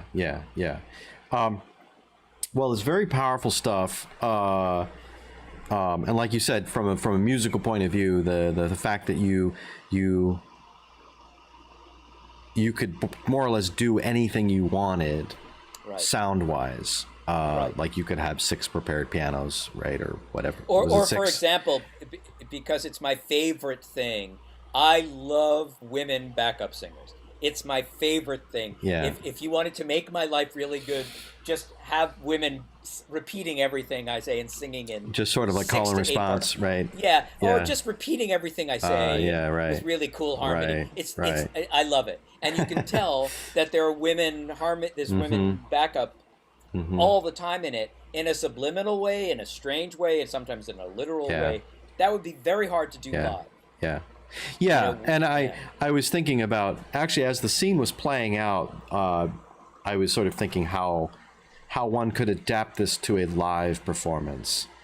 Hard. It'd be difficult, but it wouldn't be impossible, actually, ironically, because of technology, because Yeah. you could throw those, you could have screens where you're projecting the foreground material and things like this, right? It's all possible, but the real question would be, like, as you and I talked about this, is there's a gunshot, so to speak, in this episode, which Yeah. is a fellow sends out a tree. Right, And right. in traditional opera, that would be sung, probably, by the fellow sending it. right. But this But isn't in sung. fact, It's just It's silent. it's a And silent. what I do is put a lot of sound around it, and then can I just want to give a shout out to some people? Oh, absolutely, yeah, man. Yeah. So first of all, the actors who are course. awfully good. Yeah. So that's Stephanie Cecile Yavolo as June, Yeah. and Ruben Uy as FG97, Molly Connor as the first roommate who comes in, who her blonde hair kind of emits light, which is kind of amazing and really helps the film. I think it's one of those things. Lauren Batley and Joyce Lay are the two roommates' friends. Lauren's a backup singer for Michael Bublé, which I think is fantastic. Wow. And then Adam Van Almen, who is, please watch episode 1 and 2 of the web opera, and to watch Ruben's work and Adam's work. Adam's work in episode 2, which is a monologue, is astonishing. And this is a very, very talented guy. Anyway, you see him at the end, sitting on the bed and reading the which is reading. essentially what happened. Yeah. I'll just want to mention musicians: Uh-huh. Peter Sprague and Duncan Moore, Botcha McAdam Summer, and Missy Lukin, and Steve Erdody is playing cello. And then the backup singers are Emily Kozlowski and Laura Val, as well as Jackie Lopez and Amy White. And then my dearest friend, Kate Jobson, the director, who did a spectacular job. And finally, the Dana Feidelson is the DP, whose persistence with this project was great. And then finally, the kind of unsung hero, in a way, is Chris Gall, who did all the graphics. Because those graphics are really astonishing. great. Yeah, And I was going to comment on that. Yeah. Because he makes that climax happen. He puts a tweet there for you. And as I say, so could you do this on stage? I imagine, but it would be hard. And I don't know. Right. This is the real question. You know, if somebody said, yes, let's do it on stage, it'll be great. And here's a lot of money, because it would be a lot of money. Yeah. And how much of it will be pre-recorded, how much of it will be live musically? I don't know. Right. Good question. Because there's a couple of layers of electric guitar. Yeah. There's a lot of sound effects, all that stuff. Yeah. Yeah. And Steve Cahill did the great sound mix too. I should Yeah. mention him. Yeah. How do you make that moment happen? Because basically that tweet takes over the screen and then explodes out Right. and dissipates into nothing. I don't know. It's a good Well, question. yeah. Not impossible. Even Chris has said you should do it on stage someday. Of course, when will anything be on stage again? Well, I don't know. It's I don't know. you managed to write the perfect opera for our time. Thank you, Elliot. I'm going to quote you on that You one. can play it. There you go. Yeah, there you go. We do have some questions, or a question.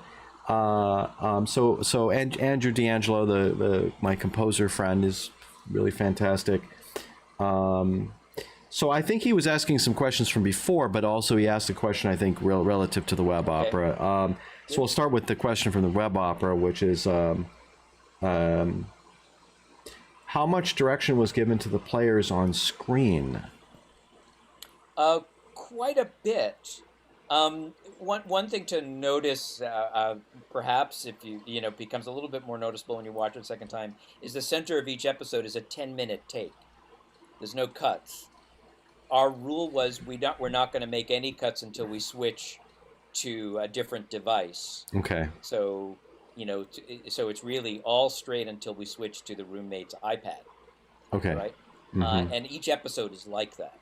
There's a center long take from a computer point of view. Yeah. The way we rehearsed it was actually, I suppose, sort of interesting. Again, the rule in showbiz, to my mind, is you can do it fast, cheap. You can have fast, cheap, and good. You can only have two of those three. Right. So because I was essentially paying for it, and everybody had complicated schedules, to rehearse episode 3, that took about 5 months. We had a few musical rehearsals. By the way, Stephanie, if she's listening, she's in Amsterdam right now. Stephanie's the best sight reader I've ever worked with. So Yeah. I'll just say she sight read that opening when she sang for me and auditioned, and I mean, it's metrical. It does all kinds of nonsense. And Right. she was just doing it. Yeah. It's pretty great. Anyway, but all of them sort of got the music into their system. The rehearsals were me playing it in Pro Tools, a little bit on piano, but it's not piano music. There's Right. no piano vocal of this thing. Right. That's the other thing, that I tend not to write piano vocals. I tend to write score, and so I would just be filling out the score as I kept composing. Yeah. Anyway, then I think what happened, that because it took time, and then there'd be weeks where nothing would happen, was the behavior became lived in. And it's one of the things that the actors said, is that they're actually not doing a whole lot of big acting stuff. It's very, to use a phrase, quotidian behavior. It's normal. Nobody's doing anything astonishing. Right. They're just going about their lives, as Chekhov would say. Right. And that takes a while, because you kind of want to weed any sense of, you want to perform this away and just make it behavioral, which is film-like and all that. So, and they would sing along. Their vocals are pre-recorded, but they sing along with them live. I mean, all the time. And just to say this about vocal quality, Stephanie certainly can sing operatically if you wanted to. Likewise, Adam can. But I think the feeling was that wasn't really quite right for how intimate the camera makes this experience. Yeah. Right. I hope that answers Yeah. his question. I hope so. Yeah, as Andrew said, they all did a fantastic job, which is, yes, they did, absolutely. Yes, they did. Andrew also says, he said, wait, Steve Cahill from Seattle? Steve Cahill, Steve Cahill lives in L.A. He's a he's a good composer and a good sound designer. I doubt he's listening, but I'll ask him if he's from. I don't know of a Seattle connection, but it's possible. Yeah. I don't know. I only don't know him in L.A. Maybe. Sorry. So Yeah, so Andrew also said, I loved when the girl would scratch her face. It felt very natural, Yeah. which is why he asked the question. I suppose, yeah. That was directed. I remember Kate saying because her writing this little term paper, which is what is she doing in that episode? She's writing a term paper, and it's not going very well. Yeah. And she's just trying to write something and Just it's get it homework done. and, Yeah, get it done. Yeah, right. And it's making her tired, which is why she finally says, "I know Shakespeare. Let's quote Shakespeare." Mm-hmm. Right? Mm-hmm. Yeah. Oh, so Andrew said, yes, he lives in LA, but we grew up together in Seattle. Well, there you have it. You track me down, and I will get the two of you together. I haven't seen Stephen in a while, but yes, there you go. That's awesome. Glad I've made a connection. Yeah, Andrew's a good person for you to know too. He's a really fantastic player, composer, jazz performer, all kinds of styles, everything. So great. If anybody has any other questions or comments for Michael about anything that we're doing, please feel free to chime in. Say hello, even if you don't have a question, it'll be fine. So I keep looking this way to sort of see if there's more chatter. So yeah, it's a powerful statement for our time. Like you said, it's based on a true story, and it certainly demonstrates the power and the potency that our current technology provides. Right, and I'll say, the connection from that to a president who tweets is there for me. That how we communicate and what we do. That's very much in there, and in my mind, obviously, when we were writing it,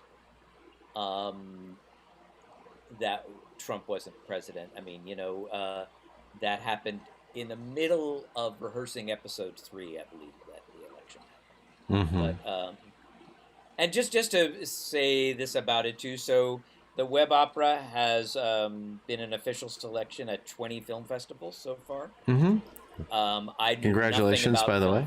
Thank you. I knew nothing about film festivals when this all began. I know something about them now, and we've been.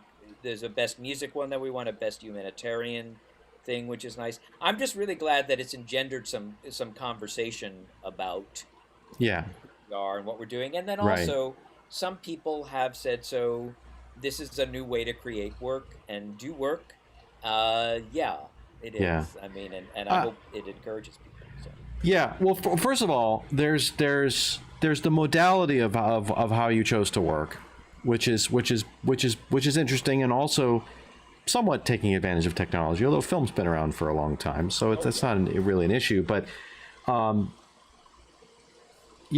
like you said, there are things you can do in film so that you can't do on stage, and there's probably an intimacy and a kind of the performative moment that you don't get in film that you would get in live sort of theater performance. So like they have pluses and minuses.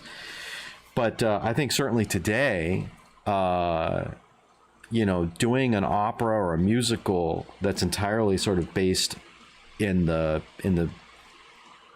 film media is not a bad way to go for a composer or a composer librettist team to do something.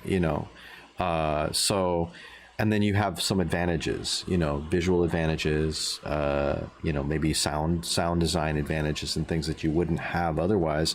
And it isn't like you're writing music for a movie. That's a whole different beast altogether. So there's that. And also, I think the second thing is that because of the subject matter, I think the subject matter also lends itself very well. It's called the web opera, and where else better to experience than on the internet? Right. Right. No, as through your iPad, or whatever, through your computer, which is kind of where all the, like you said, all the views are based on technology. And I'll just throw another couple of thoughts your way. First of all, this is in fact Suicide Prevention Week this week, and if you go to our website, so thewebopera.com, we created the piece in some ways, consulting with a fellow named Eduardo Vega, who is works in suicide prevention, and so you'll find a resource page on our website that's actually had a fair amount of activity of people, who have experienced cyberbullying and cyber abuse, and the various world that creates. The premiere screening of the web opera so we had a launch party in January, and a launch event, I should say, I guess, and we had a little panel discussion with 3 young people, all of whom had attempted suicide, and all of whom, I'm pretty sure I'm remembering this right, or at least 2 of them, I think, had quit all social media. And what they said was that watching the whole opera, because we showed all 3 episodes, to watch all 3 is about 40 minutes. Okay, yeah. So it's not the Ring cycle. It's there are triggers that we show. Yeah. And if and all of us are in this world, if your own level of happiness or unhappiness or being content with something is on a certain level defined by whether you get a like or not. Yeah.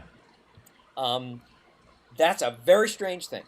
And like you said, it's a new thing, or new as in maybe 10, 15 years, but you know what I'm talking about, relatively new. But it's new in its pandemic quality, It spreads out, and I've literally seen people say, why has nobody commented about this? Yeah. Well, it could be because they didn't see it, and it could be because they didn't feel like commenting, which is more like sometimes. It's more often than not, and I'll say, like say on Facebook, and I mean, this is a topic that you and I could probably talk for another 2 hours on, 3 hours over wine or whatever. The whole notion of things like social media and the human interaction changes and the pluses and minuses there, and of course things that happen like you depict in the web opera, which are very real things and happening all the time, and when we're not even aware of it, that these kinds of things are happening in more or less, in greater or lesser degrees. But it's a new world, and like I've gone through kind of a bell curve on social media.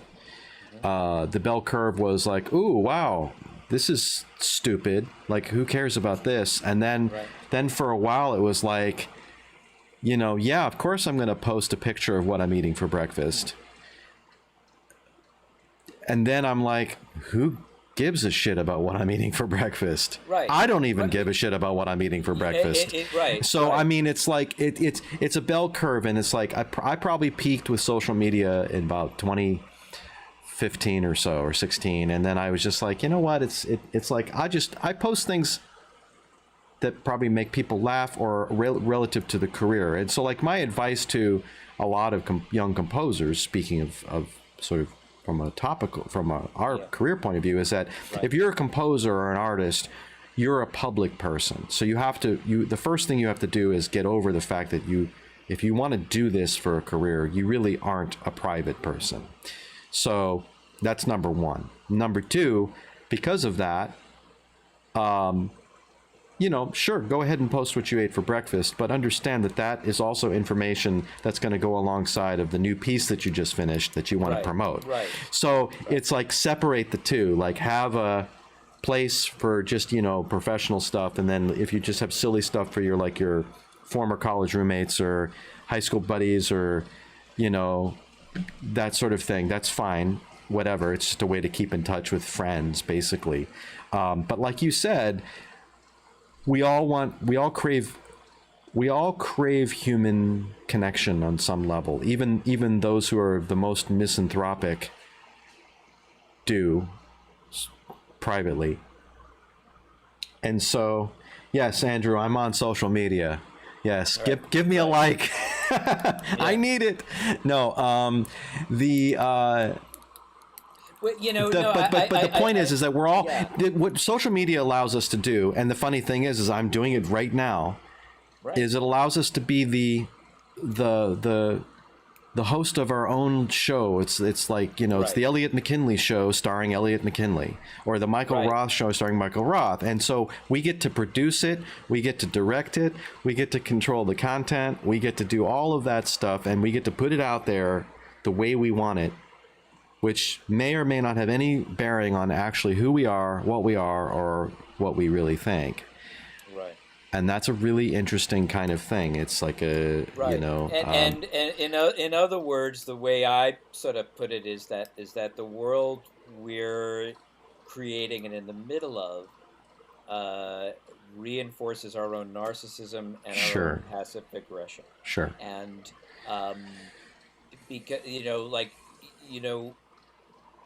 I at one point I try, and I don't know if I'm successful, but I don't think I post anything critical or negative about anything. I really don't. Well, you're not doing it right. Right. There you go. But the one time I did, and this is a long time ago, it was pre-Facebook. Were you on MySpace? It was actually a Randy Newman fan group, and there'd been this concert, and I thought somebody did a bad job, and I posted about it, and I said, and I think he did a bad job. And then he contacted me the next day. Now everything's fine. We had coffee. Everything's cool. But I gotta say, of the millions things that I have forgotten, that is one that I've not forgotten. I think about that moment, and I say, why did I write that? Yeah. What was finally not really worth saying, not very interesting, and I wrote it for me. I wrote it because I'm going to say this. I'm going to say that my opinion matters. Is really worth putting out there. Right. And no, it's not. Unless you want to tell me. I mean, unless somebody says, what did you think of this? And then I can tell you privately. Or, you know, a student saying, what do you think about this? And you're probably your response is not going to be pithy. But this almost demands that you're kind of not very thoughtful. Sure. And your discourse on this medium is not very good because all you want is a like. You want a reaction. You're the person in the room that farts and wants to get the people around you to laugh. Right. And that's a bit graphic, but go ahead. Well, okay, sure. Since there's no fart reaction on Facebook. Yeah, that's right. No, you know, and actually, by the way, Michael does do other things. I want to play one more piece for you guys before we go. I want to play the piano piece, which I think will be a great way to do this.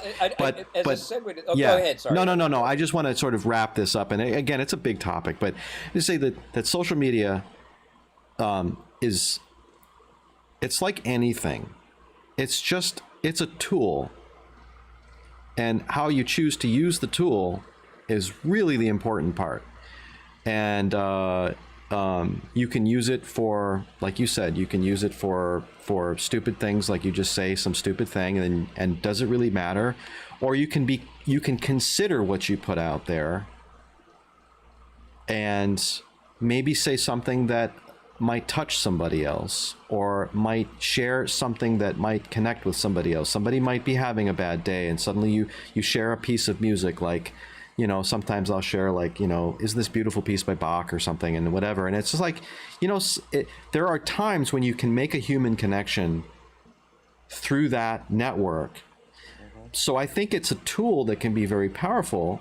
Right, absolutely. But it also can be equally powerful in a negative way. And I think the really important thing is to understand that. And I think it's sort of like a 16-year-old with a car doesn't understand how dangerous the car actually is until you've had a close call.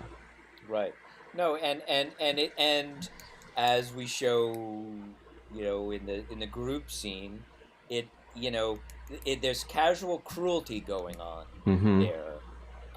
It is very easy to be cruel online. It doesn't take a lot of effort. No. But you need to think about that, and because the ramifications that lead to cyber abuse, that lead to Right. It's just fraught with circumstances that, again, look at the discourse of the political world we're in now. Look at how much of it is enabled and encouraged by the president who tweets. This is going to be an awfully big ship to turn around if we're going to turn it around, because it's fraught with so much baggage and also need by individuals to put yourself out there and say, but I'm me, Right. Dig me. Yeah. Which is it's perfect something. for composers, by the way, because, we're all about the dig me, Yeah, no, I know. Yeah, just provide a slight bit of levity in there. That's Right. never changed. That's universal, Sure. right? No, I mean, Aeschylus wrote about it 2,000 years ago, Right. and in The Persians, which is an amazing play, and Shakespeare wrote about it too. So Yeah. I just like saying this tiny little anecdotal thing about Sure. the composition of the web opera, which I think can take us to the piano piece. Uh-huh. So for those who were counting eighth notes, an awful lot of the episode 3 is in 7/8, including the main rock and roll guitar lick. It manages to move around rhythmically. The other thing tangential to that is the way I composed it. So it was all written in finale. So I'm a finale boy because I'm older than you. It's okay, man. Nobody's it's perfect. Okay. Yeah, I know. Thank you very much. And they gave me a T-shirt. You should have wore the T-shirt. I was expecting you to wear the T-shirt. I'm actually wearing a Michigan T-shirt. Oh, good for you. All I right. really am. Anyway, no, but the way I wrote it in finale was when I changed tempo, I would change tempo in the finale file, and then all that became MIDI information that went into Pro Tools and became the click track and everything else. So basically, every episode was built from finale to Pro Tools and MIDI, and then recording instruments on top of that. So it's real cellos and real violins and real guitars and real percussion. I mentioned this the other day, and this is one of those things that I know I never would have thought of. But Duncan Moore, who's a great jazz drummer, really, who plays with Peter Sprague, who's one of the best guitarists in the country. So I'm glad I have good friends. Right. Yeah. I asked Duncan to play along with the 7/8 on a hi-hat, accenting with the guitar. And it sounds cool, and it's all great, and it's all fine and notated. Thank you very much. And then when I was back home and listening to it for the first time, I just really liked having that timbre there. And I went back to episode 1, and I said, there's a section here that could really use a hi-hat. Just a hi-hat kind of comping along with it. But the only hi-hat I had was at a different tempo and in 7/8. So I said, okay, well, let's just take that. I can make the tempo the same. That I can do. We have the technology.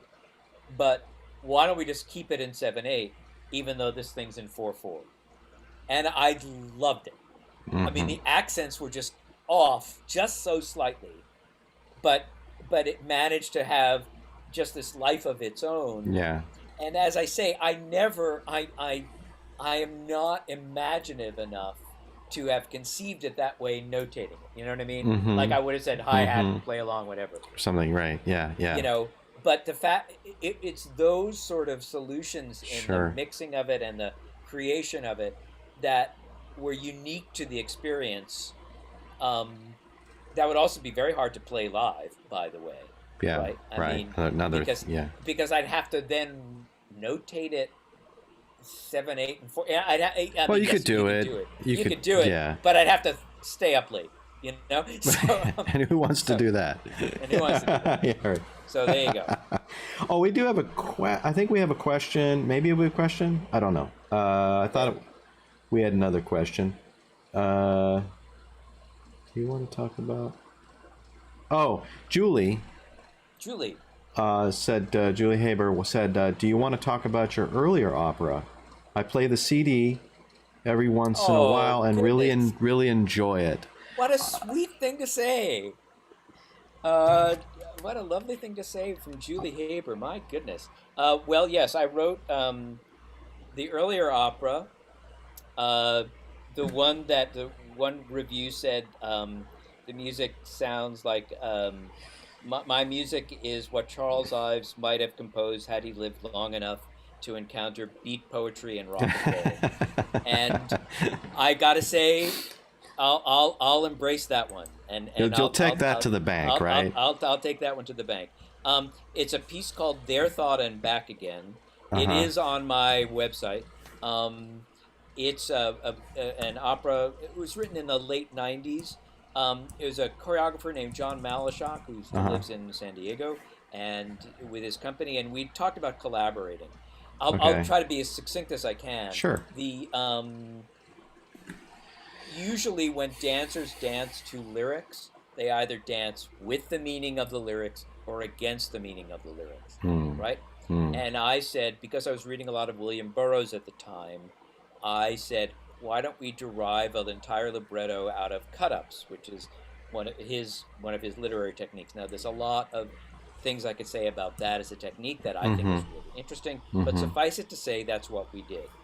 So, so that means that the lyrics do make sense but the context of the lyrics and the subtext of the lyrics keep shifting because the lyrics are cut up. They're not nonsense. They actually make sense, but they have an odd poetry to them that's invented by the cut up. And it gets, as Burroughs would say, to a deeper level of where the language is going. So the hit song from the opera, for example, is called Seeking a Woman to Bird Dream Car. And those lyrics were derived from cut-ups that from want ads in the San Diego Reader.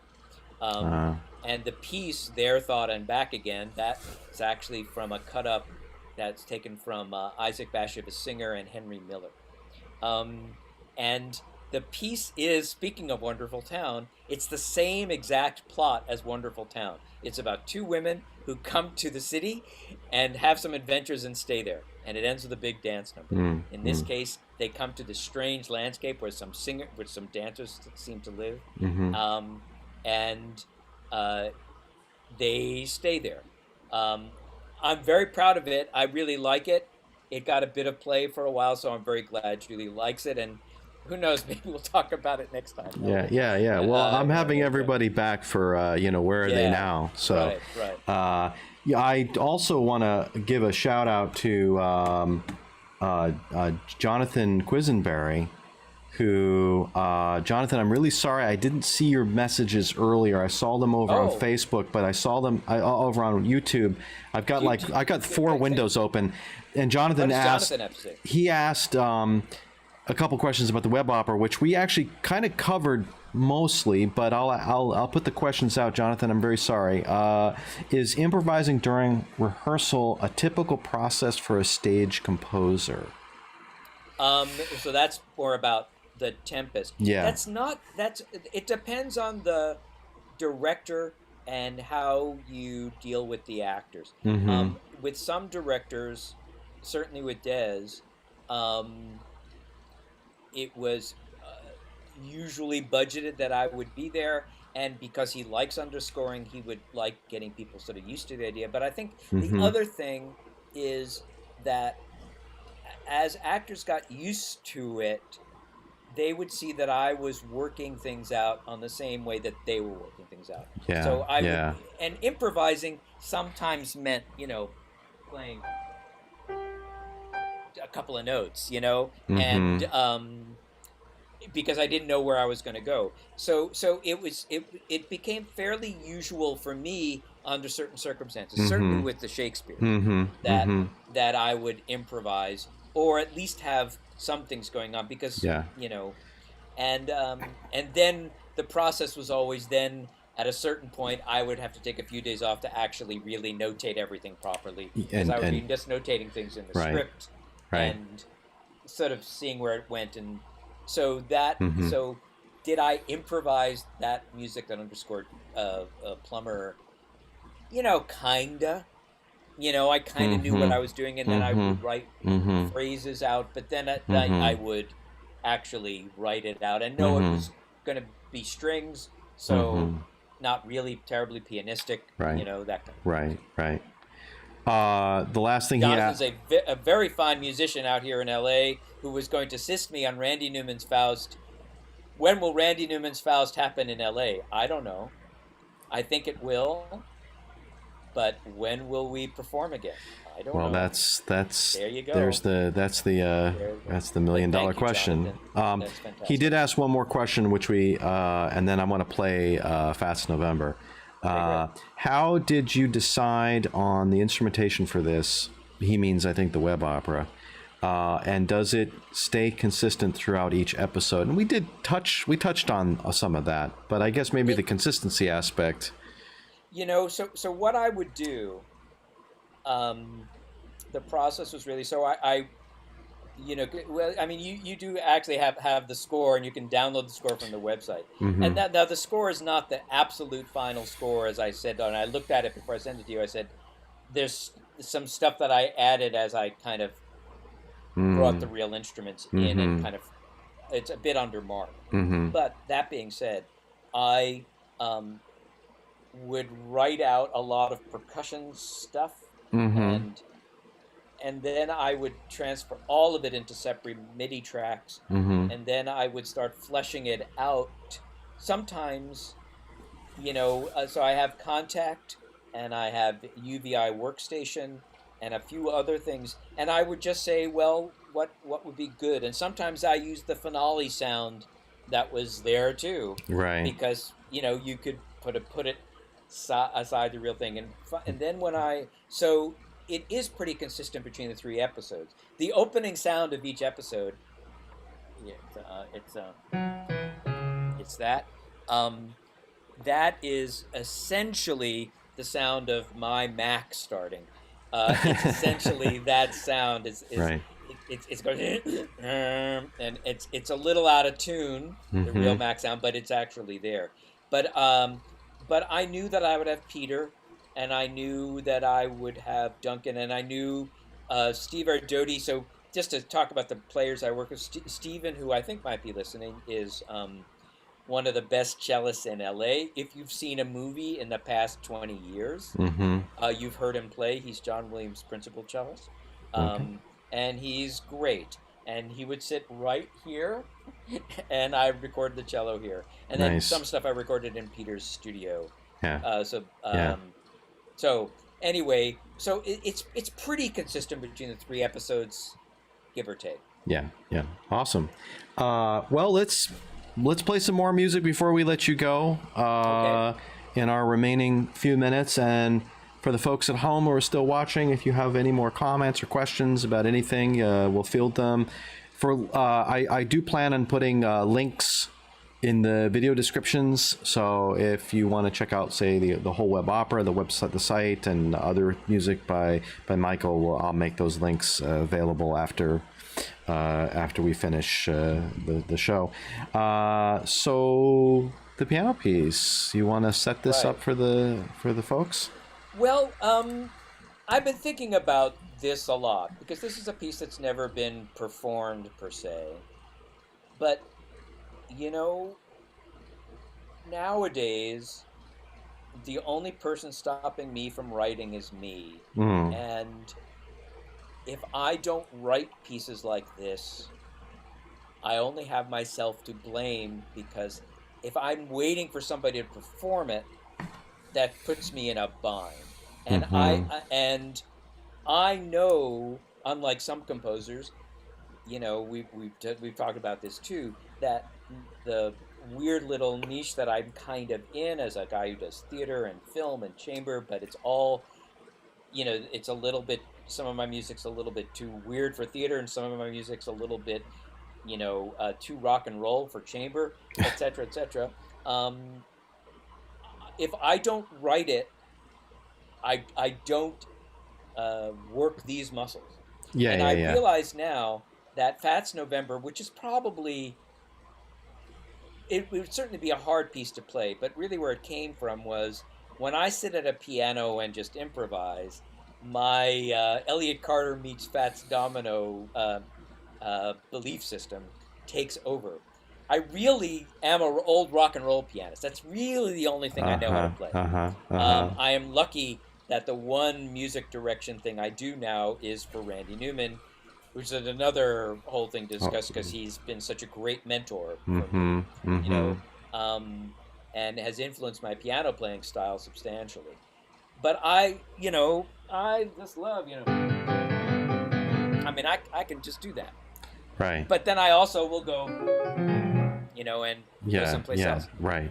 So a pianist said, "Why don't you write a sonata?" And I said, "Okay." And I had a few months with no gigs because that happens in show business. And so I wrote a piece called Fats November, and this is the first 7 minutes of it. So this is finale playback with a little bit of nudging here and there. I don't know if anybody's ever going to play it. I don't know if it's impossible to play. Probably this playback's a little fast.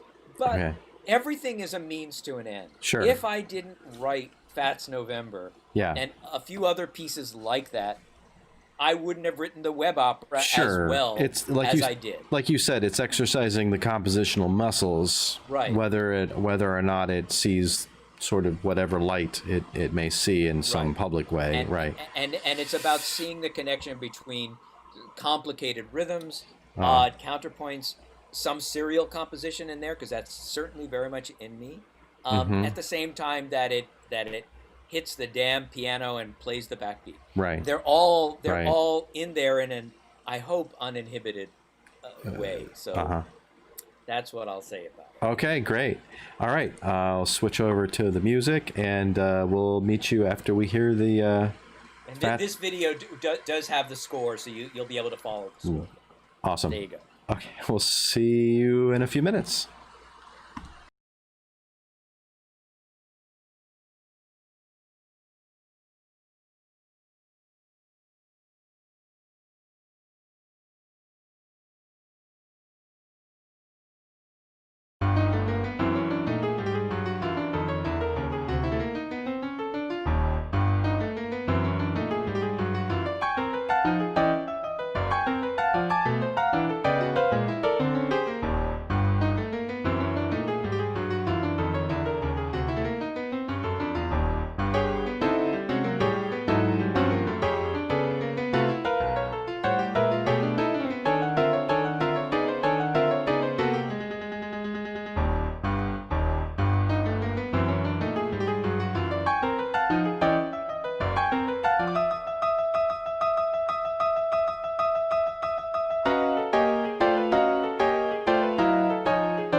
Well, that was fun, man.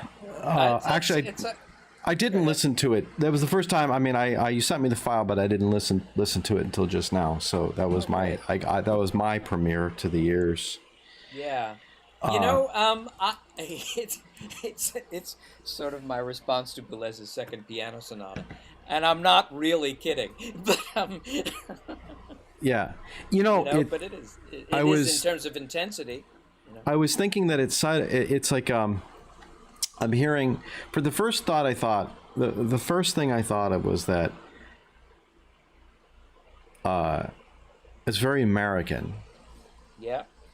And it's, I mean, I don't want to say that it's like the kind of thing that only an American could write, because that's not really true, but it's the kind of thing that if you're steeped in the American experience, that this sort of thing could come out of you. I was hearing like it was like kind of Charles Ives meets Bartok meets James P. Johnson meets Pinetop Smith meets Fats Domino. Who's of course in that lineage, by the way, of America, on the American side of things. Totally. And then Ligeti shows up. So I mean, it's kind of I mean, it's sort of, it's all out there, but the sense of rhythmic drive and the syncopation and the blues, the blues inflections and things like this. It's very American. So anyway, for what it's worth. No, I appreciate that, and I have a sentence to say, and then a favor, because as you and I talked about, I go to a lot of concerts. I'm a new music guy. I think they all know me, and they're all friends of mine. But as I've said to you, the amount of time that I go to new music pieces and I don't hear a backbeat ever, right, is really weird, because I grew up with it. And that's not to say everything should have a backbeat. Right. And that's not to say let's clap on the 2 and the 4 all the time. Thank you very much. Or the 1 and 3. Right. That's not what it's about. But it is saying there are not an awful lot of what I hear kind of just stays in a kind of a float way and doesn't kind of grab me. Right. And that's not to say that it's bad, but it is to say when I compose and I'm honest with myself, that I feel the beat a lot. Mm-hmm. It's just who I am, and all that. I have a favor to ask of you, because rather than because I have the feeling she's listening, as a benediction to the evening, I would just love to play this last song. I'll say goodbye before it, because it's a great little message for the end of our revels, and it's only about 3 minutes long. So if it's cool, I'd love to just play it, because it's so different than everything else, and it's written on guitar and all things. So that is my favor to ask of you, because I think Fats Domino in some ways speaks for itself, and I think what you had to say is great, so, is pretty much there. If we have any questions from the audience in the meantime, we can do this. This is the song you sent me, right? Yes. Yes. Okay. I have it queued up, so we can absolutely play that as our. And I'm not getting my this one. Glasses if clean. you like, is this one? You can play the PDF. Can play the PDF. Okay, Yes, I've got to put you to work. I'm going to put me to page turning on the PDF. Yeah, there you go. So we'll use that as a kind of an outro. Yeah. Right. This is we'll change the format up a little bit. So we'll say our goodbyes and use this as an outro. And I'm not doing a very bad job of cleaning my glasses, but okay, whatever. It doesn't matter. I mean, I just use them for reading because I can't read these screens. But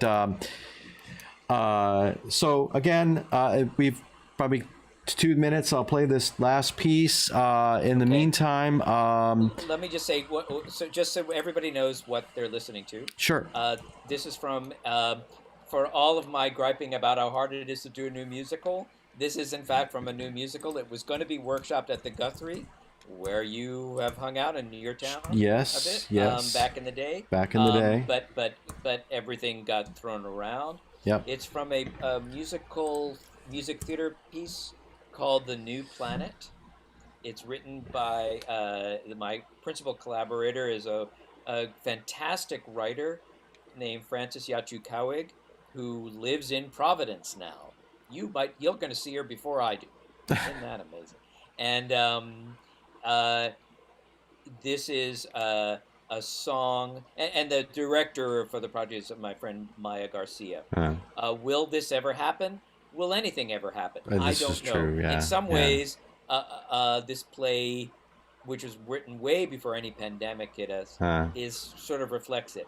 But that being said, this is a song called Mary's Lament, and it is sung by a frog named Mary, who is alone and realizes that she is, in fact, the last frog on Earth. The last frog on Earth. That's the lament, of course, would make right. perfect This is a sense song in this. I wrote on guitar, so it's me playing guitar. It's you playing guitar. Okay. And it's sung by Julie Benko, a really, really terrific singer actress in New York. You've seen her in shows. You've seen her on Broadway. There you go. Okay. So we're going to play that as the outro. Yes. And so as an outro, Michael, we will also bid you a good night.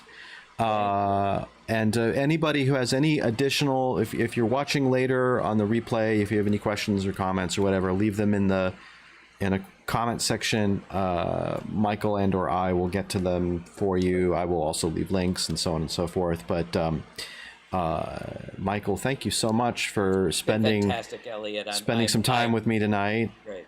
Thank you. And we'll have you back on. Again, my production values are slowly going up, so maybe the next time I have you on, I'll actually I can load things up I said I was going to load up, like at the beginning of the night, and other things. Push the right buttons. A green room with donuts would be nice, but I digress. So Man, it would be really lovely to have you sit next to me, and then we can have wine and donuts, or I don't. Yeah, that doesn't there you really go. work, but okay, we'll have donuts and then we'll have wine, but whatever. So Michael, man, it was really great. Thank you so much, and we'll catch up. Some other time, yeah. So for the folks at home, I'm going to switch to my usual screen here of the me at the end, my solo shot. Please remember to subscribe to the YouTube channel and like us on Facebook and all that kind of stuff. So in the second season, I'm going to be doing 2 episodes a month, roughly, and the next one comes up, and I'm going to do the next episode. Oh, I've got the little screen here that's comes up, and it is Wang Jie, who will join us at the end of the month, and so I hope you tune in for that. I will be sending out the usual announcements on Facebook and YouTube, so stay tuned for that. Really looking forward to having her join us again, socially distanced. And I'm going to switch back to me here. For everybody else, and my YouTube, my subscribe button is still going on. I'll turn that off. I hope all of you have a wonderful rest of the night, a wonderful rest of the weekend. Remember to socially distance responsibly in this time until we're out of the woods, and stay safe and happy. And I will see you at the end of September. Thank you very much.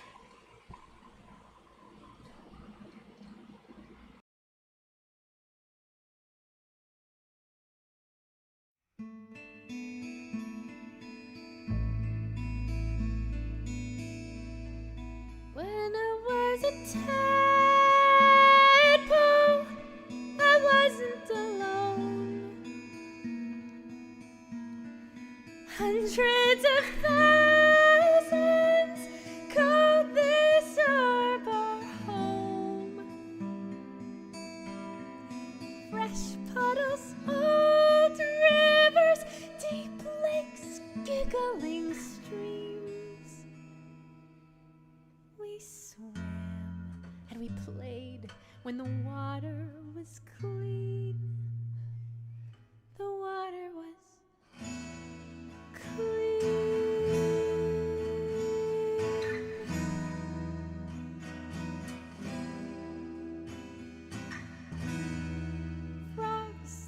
trees,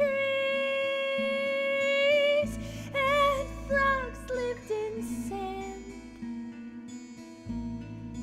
Frogs lived in swamps and on icy land.